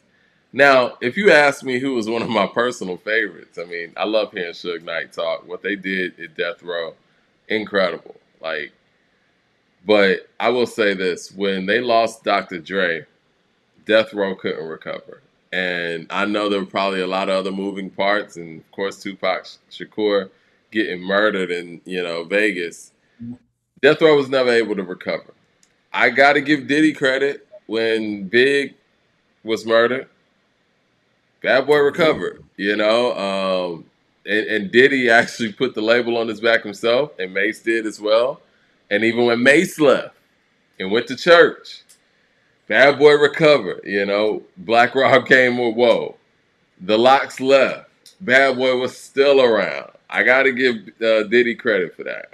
So if I'm picking between Diddy and Suge, Russell Simmons, man, I know that in this day and time, Russell is, doing yoga, the treehouse somewhere in an undisclosed location, and people forget everything this man brought to the game. You want to talk about like LL Cool J, like Russell made hip hop a business before hip hop was even a business. I mean, from him managing, Curtis Blow, to managing Run DMC, to working out that Run DMC and Adidas deal, to launching Def Jam. And the people who weren't on Def Jam at that time were on Rush Management. And everybody came from Rush Management, from Chris Lighty to, what's her name?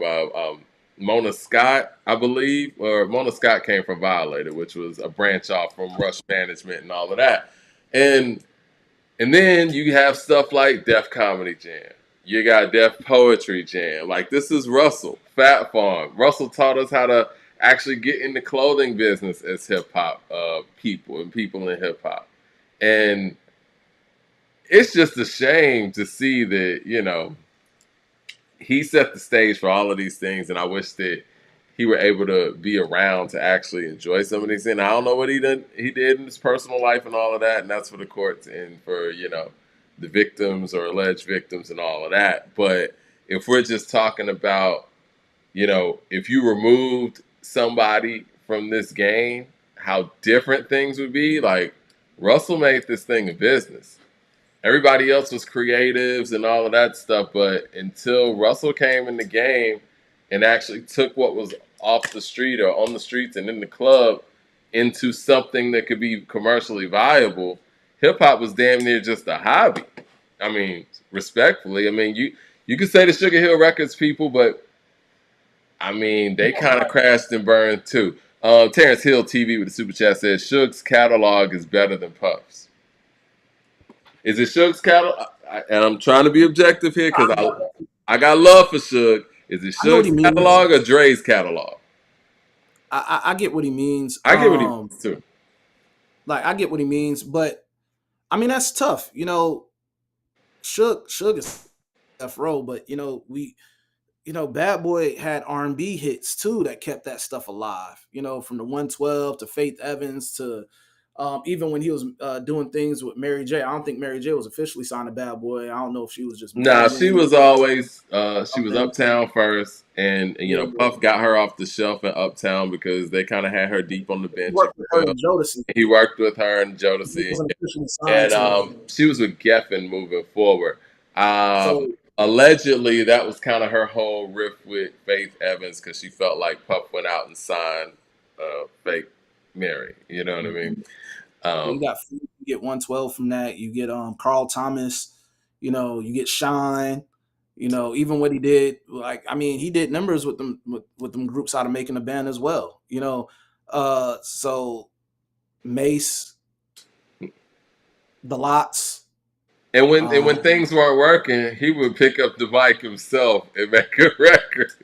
That too, and then marketing genius. He can't take that away from him. But yeah, man, I guess Suge. He had Dog Pound. He had Lady of Rage. He had Pac, of course. Daz was a Snoop, big one there. Suge had. Yeah. Yeah.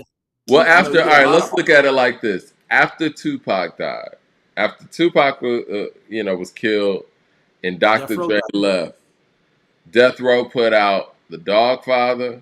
They put out Nate Dogg's album. Daz put out a pretty good album. Trying to think of what else. I remember when Crooked Eye was signed to Death Row. I remember was The Row when they came back. The Row. You're right. Yeah. So we're looking at them as full CEOs. We can look at all of their ventures or whatever. I remember when you probably remember this on 106 & Park when Suge went on 106 with Left Eye, who was going by Nina at the time. Corrupt. Who else was up there? Was it not Petey Pablo? It was somebody else. Y'all help me out in the chat. I do think Petey Pablo signed to him at one point in time, though. He did. I don't think he was on stage that day. But it was Corrupt because Corrupt was kind of like the new Capo. It was weird. It was a weird vibe. It was a very weird vibe. And for y'all who might be too young, you need to go on YouTube and look this interview up. It was very interesting, but again, nothing came out of it. And that's what I can't say about Puff. Like, even through the ups and downs and the bumps, it's like he continued to push through and transition through. Whereas, and it's probably two different situations where Suge probably wasn't trying to play the game or whatever, but after that big Death Row era, there really isn't anything else music going on. And, fair enough. I did like Crooked Eye's joint on there, and now I'll go by King Crooked. I like his joint on there, Still the Road joint. I remember it used to come on BET Uncut. Mm-hmm. I remember that. I remember that. It was all red and it was hard. Yo, what? I remember that Purple City Bird Gang used to come on. I remember that was on there too. Yeah, hard. But yeah. So that would be my lineup. I mean, Master P, he broke a lot of ground. Now, granted, he's another person, and somebody could actually refute what I'm saying when it comes to Suge and apply it to Master P too. When we're talking about having short-term success, because really, we talk about No Limit Records and with them riding as high as they possibly could. We talking really a 3-year span. We talking about maybe 96, 97, 98. Maybe 99 a stretch, whatever. But by the time Cash Money came, they kind of dwindled a little bit. And musically, I can never really say that, Master P recovered. But he tried to rebrand. He shook up the industry, though. The 504 boys. He tried to push it a little bit friendlier because that's when he started getting Romeo and, those new, like, No Limit artists like Chopper. You remember Chopper Style? You remember that? Like, it was like a more of a friendlier approach to No Limit as far because marketing point. Yeah, I think he was kind of centering everything around Romeo. And I think that was kind of the approach. Lord with the super chat says, dude was a lot of artist management too. Yeah. But if we're being real about it, I mean, people like Dr. Dre and Jay-Z could be in the conversation also. What Jay's been able to do with rock management has been amazing. And I think that Jay retiring and taking that president job at Def Jam really was something that set the tone for him to do what he ended up doing with Rock Nation. I think he was kind of checking out the game, understanding where things were going, how things worked internally, and I think what he saw at his time at Def Jam was labels are going to just become management companies. That's why he started Rock Management. I mean, that was a good move to see, like incredible ahead of time where the record labels is going.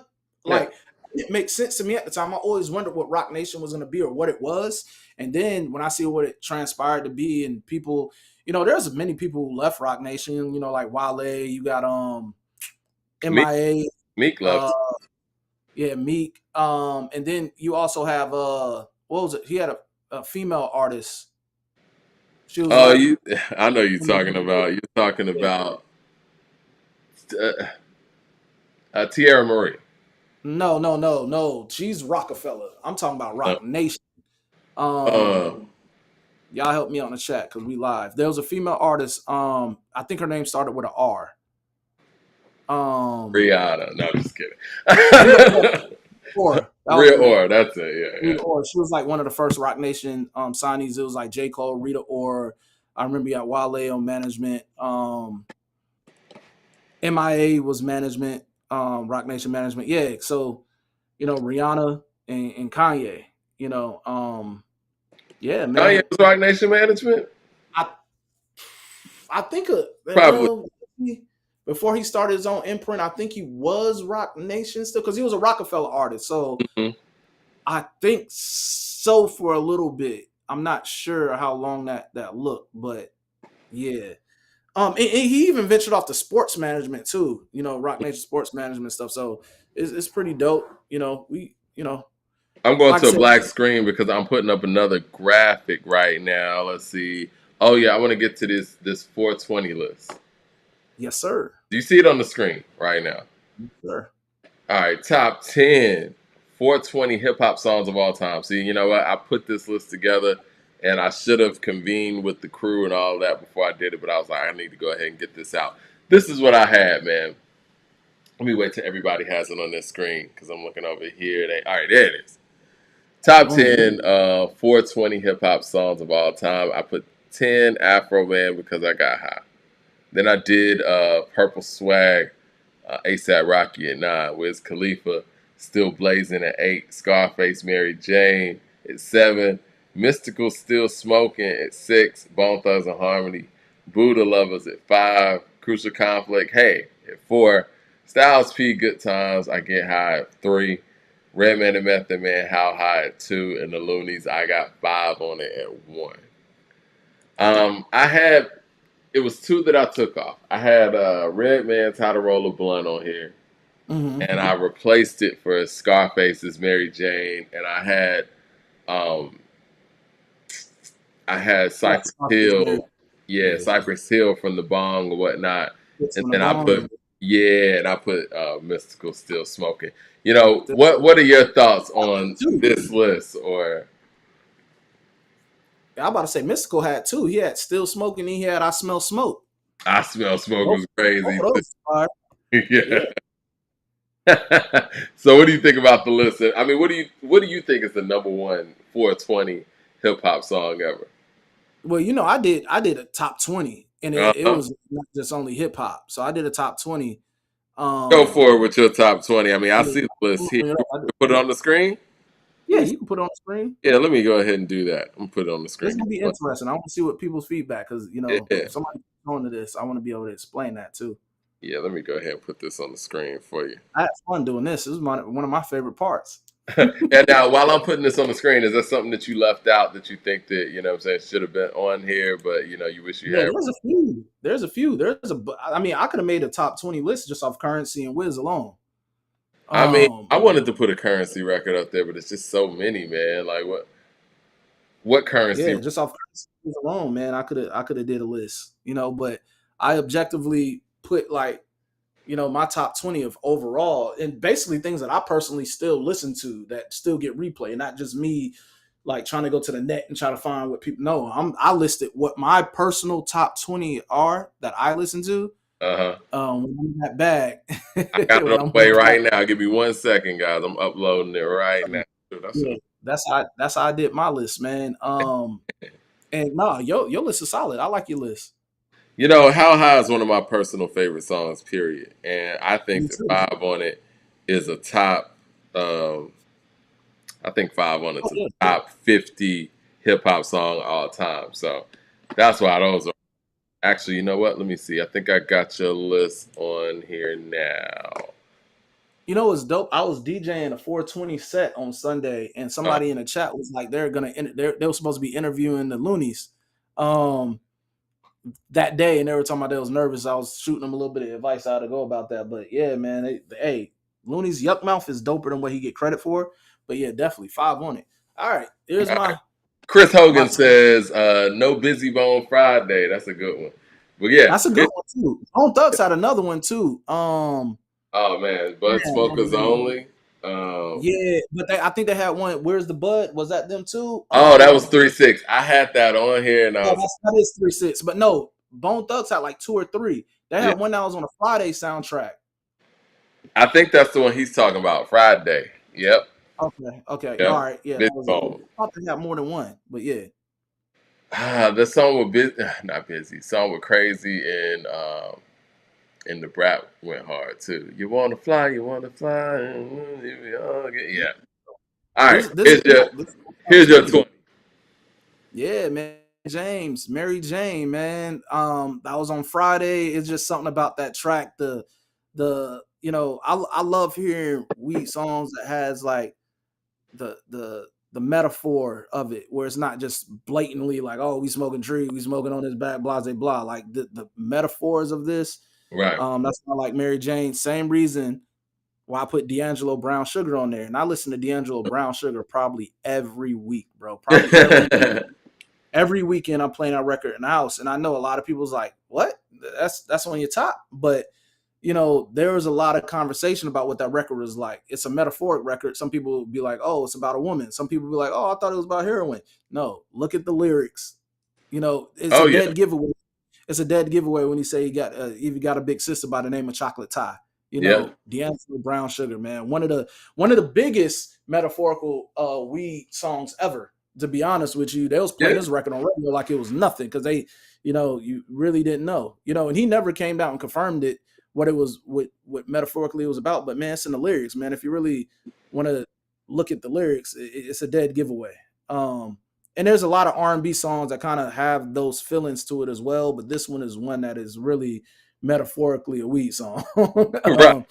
Styles P, I Get High, Good Times. I love that record. Stand the test of time, no matter what era. Devin the Dude, Doobie Ashtray, man. I had that one on the list too. A lot of them.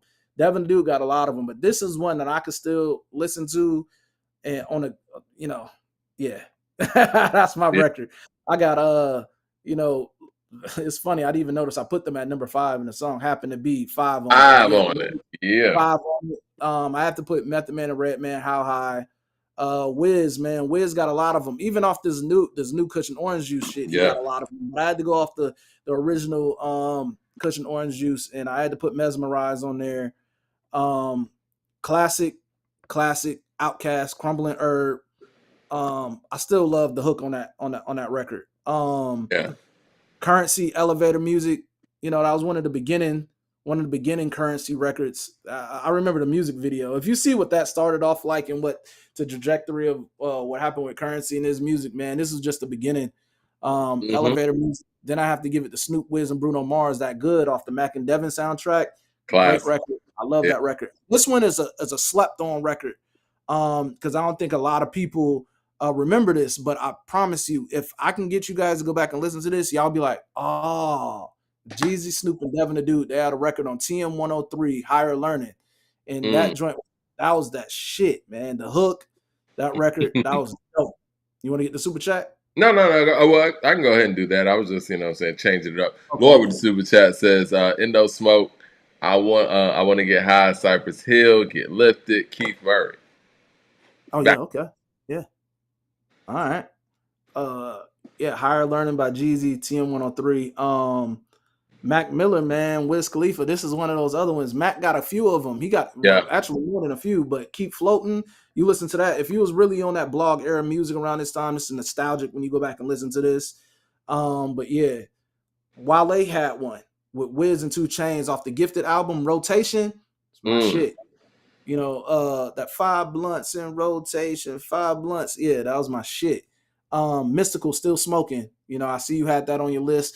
Like I said, Mystical got a few, but Still Smoking and I Smell Smoke. Yeah. Classic. Bob Marley, man, Kaya, man. You know, I had to top in the Bob. I mean, you guys, I don't know if you guys ever noticed. I got the flags in here. I got another big one, and this came from when I was in college. Me and my roommate. These were actually his when he was in college. We had these in the living room, man, and these, you know, the Bob Marley shits. But yeah, Kaya, man. Bob Marley Exodus album is still one of my favorite albums of all time. Not just like favorite reggae. Exodus is a great album, but yeah, Kaya wasn't on there, but this is one of those real Bob songs with that. Master P, Pass Me the Green. You know, that's joint, Pass Me the Green. I need some weed with my Hennessy. Yep. Wiz and Snoop, man, Young, Wild and Free. That's a universal one, man. That will unite all races for the better of the leaf. I've heard when I was at Florida State. I mean, when I was at FAMU, I used to go across the tracks to Florida State, and it was universal, man. And big shout out to Florida State, man. They just had a tragedy on our campus last week. So yeah, man. But yeah, man, Young, Wild and Free, number 19, man, Bootsy and Webby, Smoking on Purple. You know, if you're from the South, you know. Oh, somebody mentioned 3 6 Mafia. I'm so high. All I smell like the smoke. Yeah, that motherfucking great. I forgot all about that one. I'm a 3 6 fan. That song's hard. And somebody said 3 6. Where's the Bud? That was on my list. I replaced it, but yeah, that was definitely on my list. And Cypress Hill, man, Hits from the Bong. You know, if you ever listen to How High soundtrack, that's on there too. Cypress Hill actually got a lot. Kid Cudi Higher, that's a dope one too. I actually like that record. I thought about that one. That is a dope one.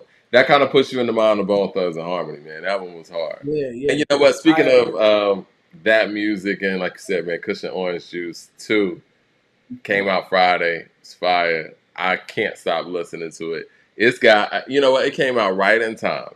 You know, right in time for 420. And the music is perfect for it, man. That Max B interlude, that's just so hard. Man. It was so nostalgic, man. It was so nostalgic. Not only the production was fire. That's number one. And then it was nostalgic from the sound to him bringing back Mr. Easy Rider. You know, if anybody's familiar with Wiz, Mr. Easy Rider, you know, he was on the original Kush and Orange Juice. He did Flight School.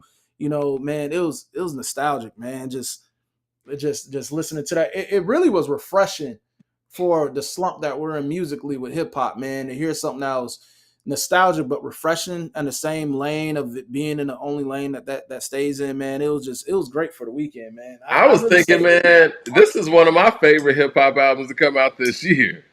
Yeah, facts. And I listened to this album twice already over the weekend in full, twice. Yeah. So yeah. I mean, you know, Juicy J's on there. I know people in here talking about 3 6. I was, you know, I had like this mix going the other night, you know what I'm saying? And there was some 3 6 songs being played. And I don't want to sound crazy when I say this. We'll get back to Kush and Orange Juice because Juicy J is on this album. But as far as like entertaining storytellers, I think Juicy J might be one of the most entertaining storytellers ever in hip hop. Like, his stories are entertaining. They're funny. You know what I'm saying? Like, even the Slobberman story, like, they are, it's like, they're very simple, catchy, beginning, middle, and end, but they're very entertaining in a Slick Rick way. Now, obviously, Slick Rick's storytelling is entertaining as well. You know, you have some funny storytelling songs too. Devin the Dude. Of course, yeah. He had a record, I think it was called Boo Booin' or something like that. That's my shit. Like you gotta listen. Devin the Dude got some joints, dog. Like Devin the Dude got some joints, bro. I'm telling you. Christopher Hugger with the super chat says, French Montana, Mac Miller, Drank and Smoke. Yeah, Mac got some joints, man. In Montana. But yeah, man, Christian Orange Juice too, man. That shit was, I mean, it was with I got some favorite songs on there. Go ahead. Yeah, Pimps and Hustlers with Lil Tyler. I like Lil Tyler being featured on this project. I think that was big for him. I like that record. I like Top Down with Problem. I like Jet Taylor, man. Him and Currency, man. They're always in pocket. I love Jet Taylor too, man. And like it was just. It was in pocket, and then Problem on there too. And at first, I was like, "Man, this dude sound like Problem," because he doesn't go by Problem no more. He goes by his government now. So I was like, "Who's this? Oh, this Problem," because Problem has that the ad lib that what yeah. So you know who he is. Yeah. Jet Taylor, the Max B intro, like you said earlier, man. The Max B intro was dope. Yeah. Yeah. I even like Red Eye. You know what I'm saying? It has that whole it has that whole Caribbean, Jamaican type of feel, reggae feel, rather. Yeah. I mean, Wiz knocked out the park with this one, in my opinion. Yeah, me too. I like Take Your Time, Get Paid with DJ Quick. It was good to hear DJ Quick, man. Yeah. And it sound like DJ Quick sound good, man. He sound good on that record. I like Got It All with Chevy Woods. I like when Wiz and Chevy Woods collab, man. And I like Hit It Once. I mean, the whole project is really fire. At first I was looking at it, and I was like, man, this is a long album, but man, that album's fire. I mean, it don't feel like it's that lengthy. The project don't feel like it's that lengthy because it's that enjoyable. And if somebody's gonna go and do if they're gonna do a 20-song effort or whatever, you got to make sure that shit's hit. It's funny, Darren Harris talking about Jay Taylor. When I first saw it, and I was listening to it before I knew Currency was on it, I thought it was called Joy Taylor, and I was tripping. I was like, that'd be a funny name for a song, but it's just I didn't know it was Problem at the time. I didn't know he switched to his government, but yeah, man, it was dope to hear him on the album on the project twice. Yeah, man. But yeah, man, he came through on this project, and I mean, as far as projects in 2025 go, this is one of my favorite ones. Now, I don't know if it's gonna feel like that towards the end of the year or whatever, because I'm sure we got a lot of stuff coming, with new music. But this is a good one, man, and this is a great follow up to a classic effort. Would you say Kush and Orange Juice is a classic? The first Hell one? Yeah. Yeah. So, hell yeah. Man, I like that he, I thought it was long overdue for number 2, but man, he didn't disappoint for the wait, man. He didn't disappoint at all, man. Like, I love this project. I was like, damn, man, I don't know if it's gonna be like the first of so many years. I was blog era. I don't know how, man, he did not disappoint. The production, like it, I don't know, man. It just puts you in that mode to go light you one, man. Like, I don't know, just musically, sonically, it's always been dope. Like I said, it brings you that nostalgic, feeling of the original Kush and Orange Juice, and just that era. So it was really dope and refreshing listening to the project. Terrence Hill TV with the super chat says, "You guys listen to Nim's American Sweetheart? I have not listened to that yet. I got to check that out." I know that there was this Boss Label Mode segment that we were going to do, and to explain it to the people, basically, and this is Servan's idea. Basically, you're going to start a record label, and you have to scout 5 artists, one of each below. Who would it be? 1 veteran artist, 1 rising star, 1 producer, 1 singer, and 1 viral wild card, street rapper or crossover rap. You can pick between 3 on that last one. But yeah, okay. You start. You're a CEO. You're starting a record label. You're scouting talent, and these are what you have to pick for. 1 of each of the below. You got to have 1 veteran artist, 1 rising star, 1 producer, 1 singer, and 1 viral wild card, street rapper, or crossover artist. So, for example, I'm gonna give you my label if I was a star. 1 veteran artist, I'll give the J. Cole, and I'm gonna tell you why. 1 veteran artist, I'm gonna give the J. Cole. I think J. Cole is a dope artist to get behind. Pulse. I think he's a dope artist to rally behind and invest in, because he's gonna be different. He's gonna go against the grain, but he's also gonna be creative. He has the longevity, and I think he has the ability to spark a new generation of music listeners and his influence as far as what it could be later on. And I like the fact that he branched out and he started his own label, and he has an eye for scouting talent as well. Rising star, I have to give the JID. I like his energy. There's a lot of rising talent that's kind of dope right now. But JID, I like what he does. I like his sound. I think he'll be next. If paired continuously with the good producers, I think JID has a bright future ahead of him. That one producer, there's a lot of current producers I could have named and everything.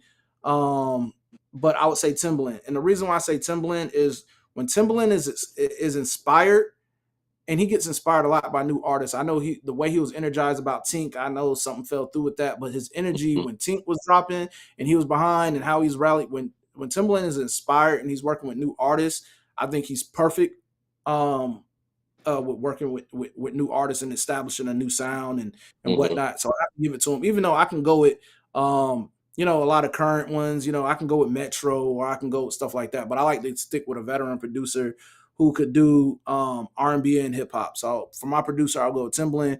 And one singer, I'll put Rihanna, mainly because I think that she has a lot of threats on her wave, like what she could do in fashion, what she do musically, her influence musically, and then her able to be on hooks, her able to collaborate with other artists to market. I think she's an all-around just dope artist to rally behind as well.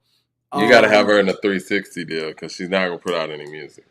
Yeah. She was consistent in her time. In her time. And she has that great crossover appeal. I'll get me some money off her, Right. And then one viral wild card, street rapper or crossover. I actually picked one for all three. So my first viral wild card will be Cardi B. I think what she's did from moving over from viral to music, even with that one album, has been big. I say my pick for street rapper. There's a lot of people I could have went with, but I'm going with somebody current who I like right now, and that's Big X the Plug.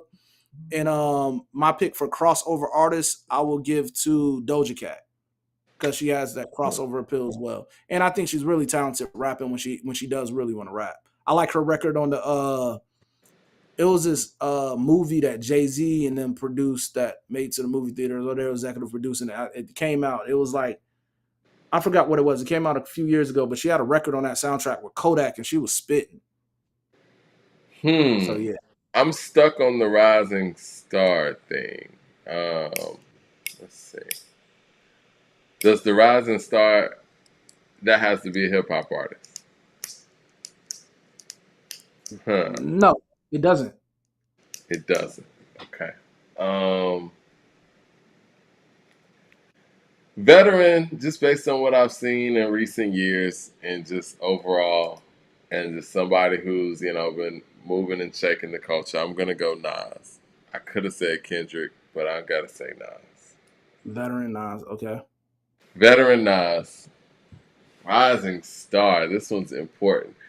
When it comes to rising star, though, like, how long has this act or individual been around? I mean, they gradually, like I say, I'll give them 3 to 4 years. Okay, somebody who just hasn't really totally broken yet. Yeah, because you want to develop. I'll say, in this age is like a little faster how they throw them into the fire, but truly, I'll say 3 to 4 years. Heck, man, let's see.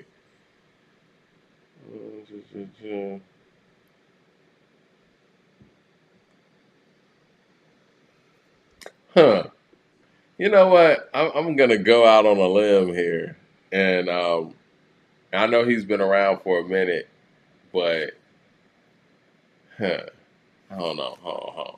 You know what? He's been around for a minute, but I don't think he's reached his apex yet, and I think he's very talented. I'm gonna go Joey Badass. Okay. I'm gonna go Joey Badass, and I know Joey's over 10 years now. He's been around for a long time, so maybe that's not fair. Hold on, let me think about this. I know JID's been around for a minute too. I just feel like both of those guys just haven't. Has JD been out for like 10 years? I Huh? don't think he's been out for that long. You know JID's what? probably 5 years. You know what? Who Four. I like? Who? JD hadn't been around 10 years. You know what? I got one.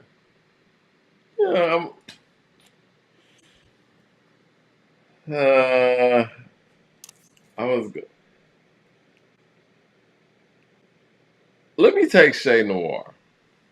Okay. Yeah. Yeah, let me take Shay. Okay. Producer, I mean, listen, we talked about Suge Knight earlier. If you're starting a label, I mean, it's proven that Dr. Dre is the best producer to have in your corner now. If he leaves you, you're done. But as long as he's there, everything's going to go. Singer, I got her. Oh I yeah. think she's Hell yeah. incredibly talented. Super Yeah. talented. Super You talented. know, and as far as that last one, another talented individual, I got Doja Cat, Yeah. who could do it all. Russell as Rising, yeah, I agree. LaRussell's what he's doing out here is kind of cool. I like. Yeah. And so, you know what? I need to get put on to, I need to really put my focuses more on up and coming acts. I think that there's an opportunity with, you know what I'm saying, Super and maybe yourself too. Y'all just having like a segment where it's just all about up and coming, you know what I'm saying, artists and, people in this game is trying to, make their name. Thursday show was crazy, man. We had a great time. Actually, yeah, I'm gonna keep it a stack. Soup knew more new up and comers than I did. A lot of those names he named, man, I truly didn't know. All right, yeah. Like the last new rising artist I checked for was Big X the Plug. I'm not a person that really go out there and look at a lot of new artists. Like if they reach, out there, I don't go and look for that no more like I used to. But I do look for good music. So sometimes I'll go scour artists I don't know on playlists. Like on Tidal, they have like updated playlists, and now you can make a playlist publicly. And that's how I Yeah. really discover a lot of new artists, is really finding one song and then it going in the algorithm and pushing new stuff. And I'll be like, oh, this is dope. Let me go see who it is. But I give it up to Super. Super really went and scoured and looked for newer artists, and he knew more than what I did as far as on the new artist front. Like I said, I come across a lot of them for playlists, but I don't really go out there and scour and look for them. Well, there it is, man. Super needs a new music. That's a good choice too. Yeah, Super needs a new music. I said Super needs a new music segment. You know what I'm saying? So it's done. We'll make that happen. But yeah, I feel like the Rising Star thing, though, it's like, I don't know. I might have to get back and make sure I pick the right thing for that. Because I got Nas, Shay Noir, Dr. Dre, her, and Doja Cat. Yeah, so And again, I think I'll handle the record sales there. I'll, handle the heads here with, Nas and Shay. And, Dr. Dre is going to make sure that things are polished up and her takes on the stage. Yeah, man. Like I said, for anybody who want to participate in this, give y'all 5 in the chat. I wish we had a visual to put up on this, but Yeah. You're starting a record label and you have to scout 5 artists, 1 veteran artist, 1 rising star, 1 producer, 1 singer, and 1 viral wild card, street rapper or crossover artist. And I wanted to just put it 1 viral wild card, but I was like, let me give a little bit more variety and street rapper and crossover, as an option for that last one. But yeah, man. Soup said it's plenty dope artists. Yeah, we'll work this out. We'll work out this corner because I do think that artists need a platform, because a lot of the times we get caught up in the news cycle and we end up talking about a lot of the same artists all the time, and people want to hear who's about to break through. Now, I will say this in hip hop, and it's unfortunate, especially I remember trying to come up as an artist as well and seeing other artists trying to be heard. I don't think that hip hop fans, from a massive standpoint, there is segments of it, are really embrace new music. Hip hop's the kind of genre, especially like when you're out in the clubs or whatever, we're going to play on whatever is already moving. You know what I'm saying? Like South by Southwest used to be a place where, you know, people would go to hear new, excuse me, to hear new music and check for new artists. But it felt like, or it feels like now, people are looking for. There's only segments of people that are looking for that, and you kind of got to be a music person to be looking for that. But I mean, maybe that's changed though. Yeah, I mean, I just feel the way music is consumed is different. Hence, how like people are discovering it too. Like I said, we had where people were going out and DJs were breaking records. Then it went into the radio, kind of launching that and being behind a lot of breaking the new artists. Then it went into the blog era, and then the mixtapes, and that's how a lot of people was discovering it. And then that transition to SoundCloud and then we get into the streaming era where playlists is what's ruling to how we discover stuff in the internet presence. Then we go into social media, which now I think that's how a lot of people really get introduced to new artists or artists that have been around a little bit but hasn't got that push. I seen that for JID. You know what I'm saying? That record that they created that challenge over, whatever, that record had been out for some years. It's been out for at least 2 years, yeah. Popping again. I feel like those Dreamville compilations are really dope as well. But yeah, and this was a topic that I had, man, like with TikTok. TikTok is not only bringing light to a lot of older songs coming back. I'm seeing what it's doing with Young LA, Young Lay and that joint that he had with Dro and T.I. I see how that's popping. Yeah. And that was my era, really. That was really my era. And I'm seeing that's coming back. I'm seeing J Money, he putting out a record sampling that now today, or coming soon, and I'm just like TikTok, does it hurt or help hip hop? And I'll say it's a little bit of, it helps more than it hurts. I think the people that abuse it in a way they do could hurt hip hop. Because like I said, these record labels are disappearing. These people that are execs are trying to go out and find what is the newest, hottest way to generate some money. So they'll go utilize TikTok and abuse the algorithm and give you these bubblegum microwavable artists that'll be here today and gone tomorrow. So it's kind of like the abuse of TikTok, these socials, is the downfall to how these artists are being found. But what TikTok is created to do is bigger. And the reason why I have to say that, and I'm late to the game with TikTok, for real, I was too cool for school when it comes to it. But really what brought me to this topic is because for the last week I've been DJing live on TikTok, right? Mm-hmm. And go follow. Yeah, Jashad 904, JASHAAD 904 is only good vibes in that bitch. Like, we be having fun. But the reason why I say TikTok is a greater tool, but if abused, just like anything else, is gonna get the they're gonna be the scapegoat for a lot of the poor quality that these artists are putting out or these execs are putting out. Mm-hmm. But like, I was like apprehensive about TikTok, but when you get on there, it's really designed for you to be successful in whatever you want to push on there, because it throws you right into the algorithm. Once you get a live ability, and I had people from all around the country on my live. I had people from Cali. When I was on until 3:00 in the morning Saturday night, so I had the West Coast people kicking on, and that's how I ended up being on there late. But just DJing, man, it was only love. And like I say, there are certain things they won't even allow you to do on there. They'll throw you out. So it's like the way that it puts you into the algorithm, the way you could monetize soon on it, the way you can go direct to consumer.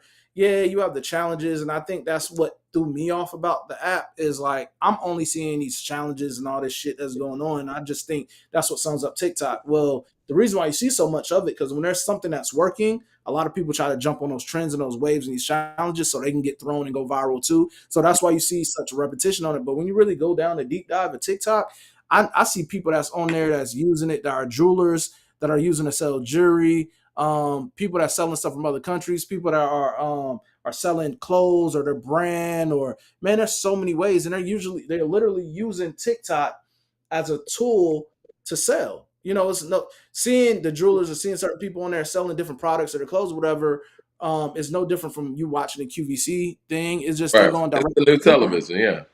And they're putting a TikTok shop on there where you can buy directly from them. So I think it's a great tool if you utilize it right as an artist, as an up-and-coming artist. But these labels and these execs are abusing it to try to, like, just grab something from the algorithm, throw it out there, make a quick buck and whatever. anything that's used too much, and that abuse is always going to make It'll the get direct. played out. Yeah. Yeah. I do like I like the fact that, certain songs can get revamped to a whole different generation. And I think that's really cool.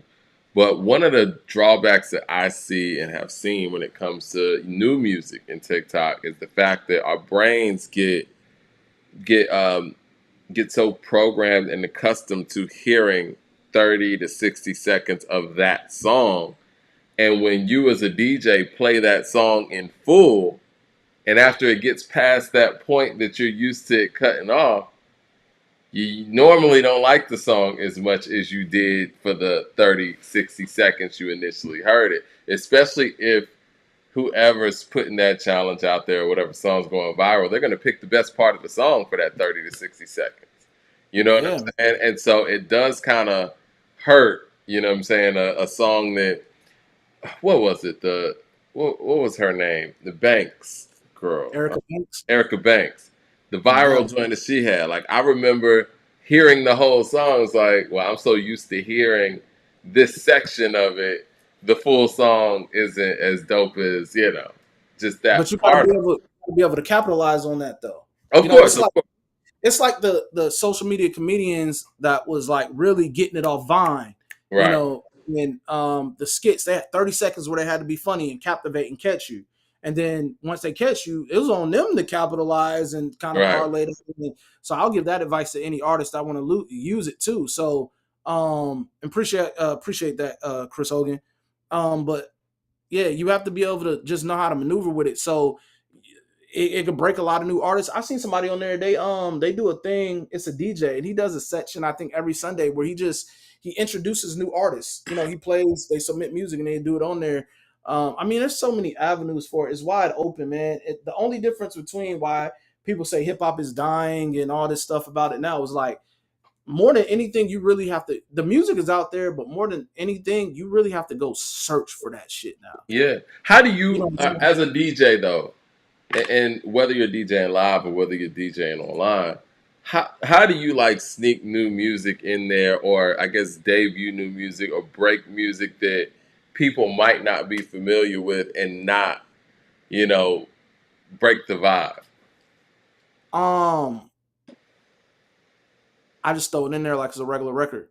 Like, I'll go build a big artist and mix that in there and don't even tell them who it is. Because sometimes they say, yo, check for new artists. People are like, without, right. You just there. And if it right, and if people are like, damn, that's fire, who's this? Then you're like, oh, this song so blah, blah, blah. You just have to just sneak it in there, man. Do it that way, Man, we gotta look. We gotta pull all these things together because I mean, you're doing some great stuff with that. You know what I'm saying? I think that the whole concept with Super and new artists and all of that. I think there's something there as well, where we want your DJing sets to be all over the place, and I think that is an opportunity altogether for not just you, but what I'm saying, you basically putting on the next great artists, up and coming artists, if their stuff is dope enough to fit in your mixes too. You know what I'm saying? And I'm really like in a place where I was late to the party. Like I said, I was resistant. I had a TikTok account, wasn't really doing too much. Yeah. I'm the type of person, I don't do shit unless I feel inspired. For the most part, like there's so many things I can do, but if I'm not inspired, I'm not going to do the shit. Well, what inspired you to go ahead and start doing these sets? Because I'm not doing gigs no more. You know what I'm saying? I don't promote myself as a DJ. It's many times I've been on here on a platform with you guys. You guys are pretty much hearing about me doing DJing often. I don't really promote myself as a DJ. Number one, I got tired of dealing with people. I'm gonna be honest with you. Do gigs. I got tired of dealing with people. And then honestly, I have more fun doing it online than when I do if I'll go to a club or whatever. These days, you go to some clubs, they have 4 or 5 DJs on one ticket. They're not really receptive to new music. Like the club atmosphere has just changed. When I'm doing my sets, it gives me a time to be creative. Like Sunday, I did a 420 mix, not but 420 music. I did so many creative things in just 1 week. I started off with just doing, I think my first big one that Soup was in on this one. The first big one that I did was 2000s classic Southern hip hop. Called Fire. Then on Sunday, I did no trap on Sundays, where I just did R&B and hip hop, no trap on no trap music. Then, like I said, I did 2000s classic hip hop. Then I did R&B and hip hop classics only collaborations that it's rapper and singer, just collaboration. Yeah, you're getting creative with it. You know what I'm saying? And then I did then on Friday, on Saturday, I want it to be like a club, so I'm going all out. I'm playing what the hell I want to. So I did new music, I did old music, I did R&B, I did hip hop, I did Afro beats, I did reggae. Like, it was all out, and it was like a club. And I literally went on there 8, and I was on there to 3 o'clock in the morning, I think. Just going in. I love it. You know, Yeah. there was a concept before, man, and I remember when Versus started and all of that, and I was like, they really wanted to do this Versus where it wouldn't just get stale. I think it would be dope if they picked 2 DJs to represent certain artists and just kind of have like a mix off or something like that. You know what I mean? We could translate and do something on there, bro. We could really go take some we could really we could really move over there. There's a space from that. Yeah. Like I said, I was late to the party. So when I got back to it and really wanted to be consistently on it, I started off at 122 followers. Just from this week alone, I went up to like 560 something just from being on there this week. Yeah. And I know me consistently doing that and being 1,000 soon. Like, technically, you can't even get live ability until you hit 1,000 followers. They gave me temporary stuff. I took off with it on a Tuesday. That next thing, I got a message that I'm getting full live capability and I can monetize. Just like that. Just off what I did on Tuesday, I reached 92K in engagement. What I did on Sunday, I reached 102. Congratulations, man. I love that. So that's great stuff. Appreciate it. And that's just off engagement of just comments and stuff, not the followers, but just engagement, bro. And like I'm telling you, man, it's such a shame that I'm late to the party because I don't know how long TikTok's going to be around, but I'm just thinking what this can be utilized for. I know a lot of people use it to do trendy stuff, the challenges and whatnot, but just the things that you can unlock on there. And I know somebody, Poets and Rhymers, I know she just asked, what can she sell on TikTok? I mean, I've seen people sell jewelry. I've seen people sell clothing. I've seen people sell art. I've seen people do little courses live when they're telling people like how-to videos, do-it-yourselfers. It was down from women crocheting to people showing you how to music engineer and going through these do-it-yourself. The game is wide open. I'm so mad that I was behind on this and I'm late to the party, man. And that's one of the mistakes I'm not gonna make again.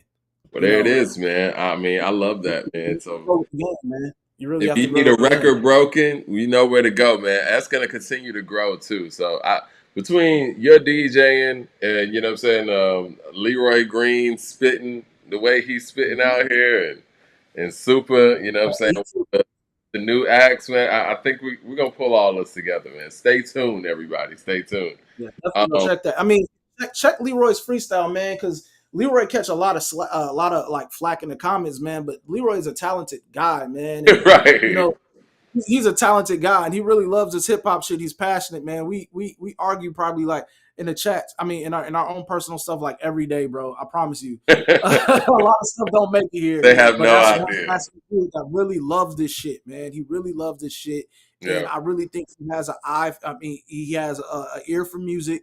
And I really think that he's dope in what he does is rapping and his freestyles on there. I spit, but I don't push myself spitting like that no more. I had to take down that freestyle that I had, man, because what I was doing professionally, I go by my real name on there. But you know, I have old ones, I have new ones. You know, I have some shit that you guys will see later on. But yeah, man, Leroy, and then what he's gonna have coming. You know, I think you guys should really.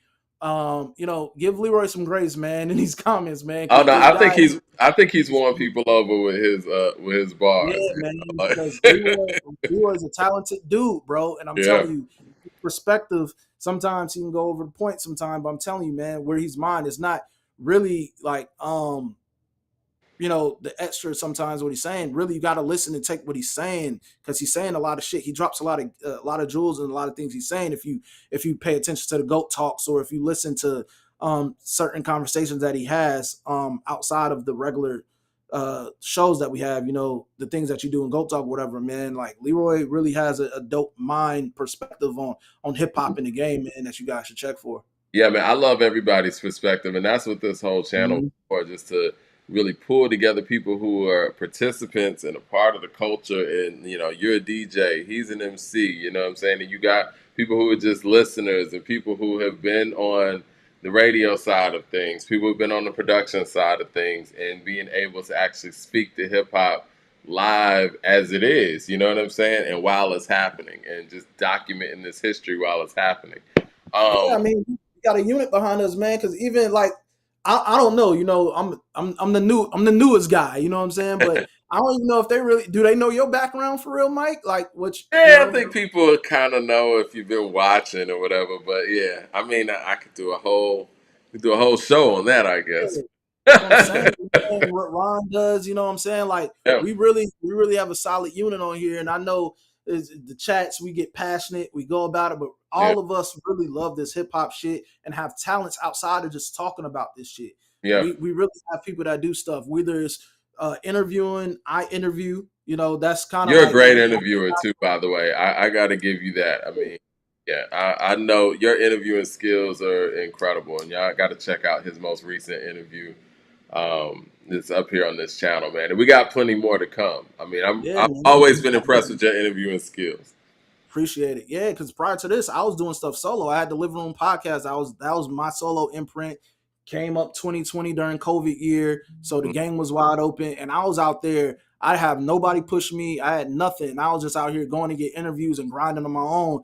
And I was interviewing. I've interviewed some legends, not to like toot my own horn, but I've interviewed some legends, man. And I was just doing it, just me and my laptop in my living room. Yeah, that's why I called it the Living Room Podcast. And it was during 2020, and here we go. It's only up from here still. Everybody's dope over here, man. Yeah, man. And again, they're about to see exactly how all of this stuff is going to materialize, man. I love the fact that, what I'm saying, you're doing the DJing on TikTok. I love the fact that Leroy said he's going to hit us with bars once a week. That's what he told me the other day. And I was like, cool. You know what I'm saying? And I love the fact that Thursday's show was like a big debate corner. You know what I'm saying? That was great. It's a whole different tone. Like, I think when me and you do our show, we're kind of like just going through the topics, we're talking about it, we're discussing it, we agree, disagree, whatever. It's more of that. And then, it was kind of a shouting match on Thursday, which is cool too. And Rhyme is just a breakdown of, the music that just came out that week. And then, we'll have some artists come in and get interviewed there. But I'm loving how this whole thing is taking shape, and you guys are incredibly talented, incredible people, and it's great to have y'all on the team. I could hear the passion, that you guys have, or all of us have, for hip hop in our chat. Like, if I go to our group chat right now, it is like 162 that I haven't gotten to. That can go long. I'll be asleep, and I'll wake up and it's like 100. I'll be like, "Come on, bro, these niggas sleep." Like, it'd be crazy, bro. Like, yeah, man. Leroy Tex is like a machine, man. Oh my god, bro. Like, Leroy, man, are you using the AI thing? You just, hey, bro. I type fast, but when I type fast, it's gonna be a shitload of like typos, whatever. Leroy, man, he's a machine, bro. And sometimes I like to drop a bomb in the chat, and I like to leave and see you guys react. So yeah, man. It'd be like, I got time today. All right, Snoop's dropping a gospel album. Well, no, Death Row's dropping a gospel album. But, Snoop announced that Death Row's dropping a gospel album, and it's titled in the name of his mother, I believe, his late mother. Rest in peace to her. Is it? I thought it was called like something at the altar. She's on the cover. That's what it is. Oh, she's on the cover. That's what it is. Right. It's called Altar Call. Altar Call. You're right. And she's on the cover. My bad. I think this is going to be dope, because the last couple of compilations that Snoop has put together, Snoop is very underrated as an executive producer, if you will, and that's why I say what I say about Missionary. I wish Dr. Dre would have, kind of shared the production responsibilities with Snoop and not just dominated it. It probably wouldn't have sounded as robotic as it does to certain people. Um, we're gonna see what this effort sounds like. What, Friday? But I am very, very. Oh, it says dedicated to his grandmother. Okay, I thought that was Snoop's mother. My bad. Um, I'm very, very confident in the fact that this is going to be a dope effort because every time Snoop pulls together different talents and puts them on a compilation, it's dope. He doesn't. I guess because he's Snoop Dogg, we know him for so much, and being a rapper, being a cool guy specifically, he doesn't get the credit he deserves when it comes to his ability to be an executive producer and find talent and sign talent and putting people on records. He knows what he's doing. That, and then I think did he have a successful gospel album already before? I never heard that one, but I never heard anything bad about it. But yes, he did. Successful. I think it actually charted. I think he won some awards too. Yeah, and I think he of course he was successful with the Snoop Lion record. Nobody, I don't know anybody who ever called him Snoop Lion, but but that was a successful record as well. I mean, Snoop, he's kind of like became a chameleon in a way with like how he's able to go do those things, and nobody's like, hey, Snoop doing the gospel, Snoop doing a reggae, like it just like Snoop just do what the hell he want, and and they be successful, man. Like, yeah, it's interesting, man. Like, I'm not mad at it. I'm not mad. I'm looking forward to it, man. I mean, again, I know that there is it's probably a dichotomy in the sense where people feel that Book of Love is what it was. Yeah, I think that. When you come from the background, and I ain't talking about like, humble beginnings background of Snoop, but we know Snoop as, in my personal opinion, I always felt like back in the day, they made Snoop the face of what gangster rap was. Like when you talk about gangster rap and gangster rappers and what they were talking about in the 90s on a mainstream level, Snoop Dogg was who they were talking about. And to see him grow from all these different stages in his career and in his life to get to this point where, you're making gospel records and his second one at this point, I mean, hopefully everybody takes it as serious as they should and, not judge somebody for what they were at 19. Because with Snoop, I feel like he's like the first rapper that I actually saw grow up. We saw Snoop from a teenager to a grandfather, gray hairs and all, right? And I don't think that in my time and he never went anywhere. It was like he was active the whole time. There was never a time where I felt like Snoop took a break. Snoop's always been in front of us. Like I said, I like the fact that that I like seeing these older artists really go out here and just do what the hell they want, just creating music. They're probably doing stuff now that they always wanted to do, but due to image and what was going on musically with them, they never just did. So I like to see artists creatively just go in whatever bag that you can go into. Because if you're a real artist, artists make real dope artistry. You know what I'm saying? And it just is what it is. Like there are some people that's just gonna be at it. And I give Snoop that credit, man. The way to be able to move in and out of those things is dope. I'm looking forward to it. And then we got Big Sean. He announced his tour. He's going on tour with Russ, which is interesting. So Russ got a fan base, man. He does, man. I mean, to be an independent artist and be able to, collaborate with the acts that he collaborates with and tour now with somebody like Big Sean, that's huge. Shout out to Russ. Yep. So, let me see. Big Sean's he announced a tour, but like this is a crazy year for tour. You look at the economy, you see people that's kind of holding their money, and you have artists that's out here that's really like, you got Chris Brown that's doing a stadium tour, you got Beyonce doing a stadium tour, and you got Kendrick Lamar tour that just jumped off. It just kicked off, I think over the weekend in Minnesota, sold out a stadium. And I was just having this conversation yesterday about like certain artists are able to sell out stadiums, and I don't think it's getting enough credit as it should, because people really have to understand how hard it is to sell out a stadium. Yeah. These stadiums that they're rocking, some of these NFL teams can't even sell them out. Straight up. You know what I'm saying?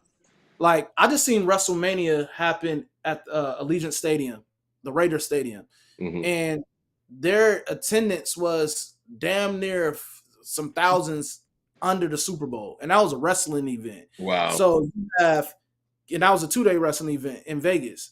But you have Kendrick doing stadiums that sold out the majority of his nights. You have Chris Brown that's about to do numbers in stadiums, and you got Beyonce that's doing a second tour. She just took y'all money last year, and she's coming with this, and she's doing stadiums.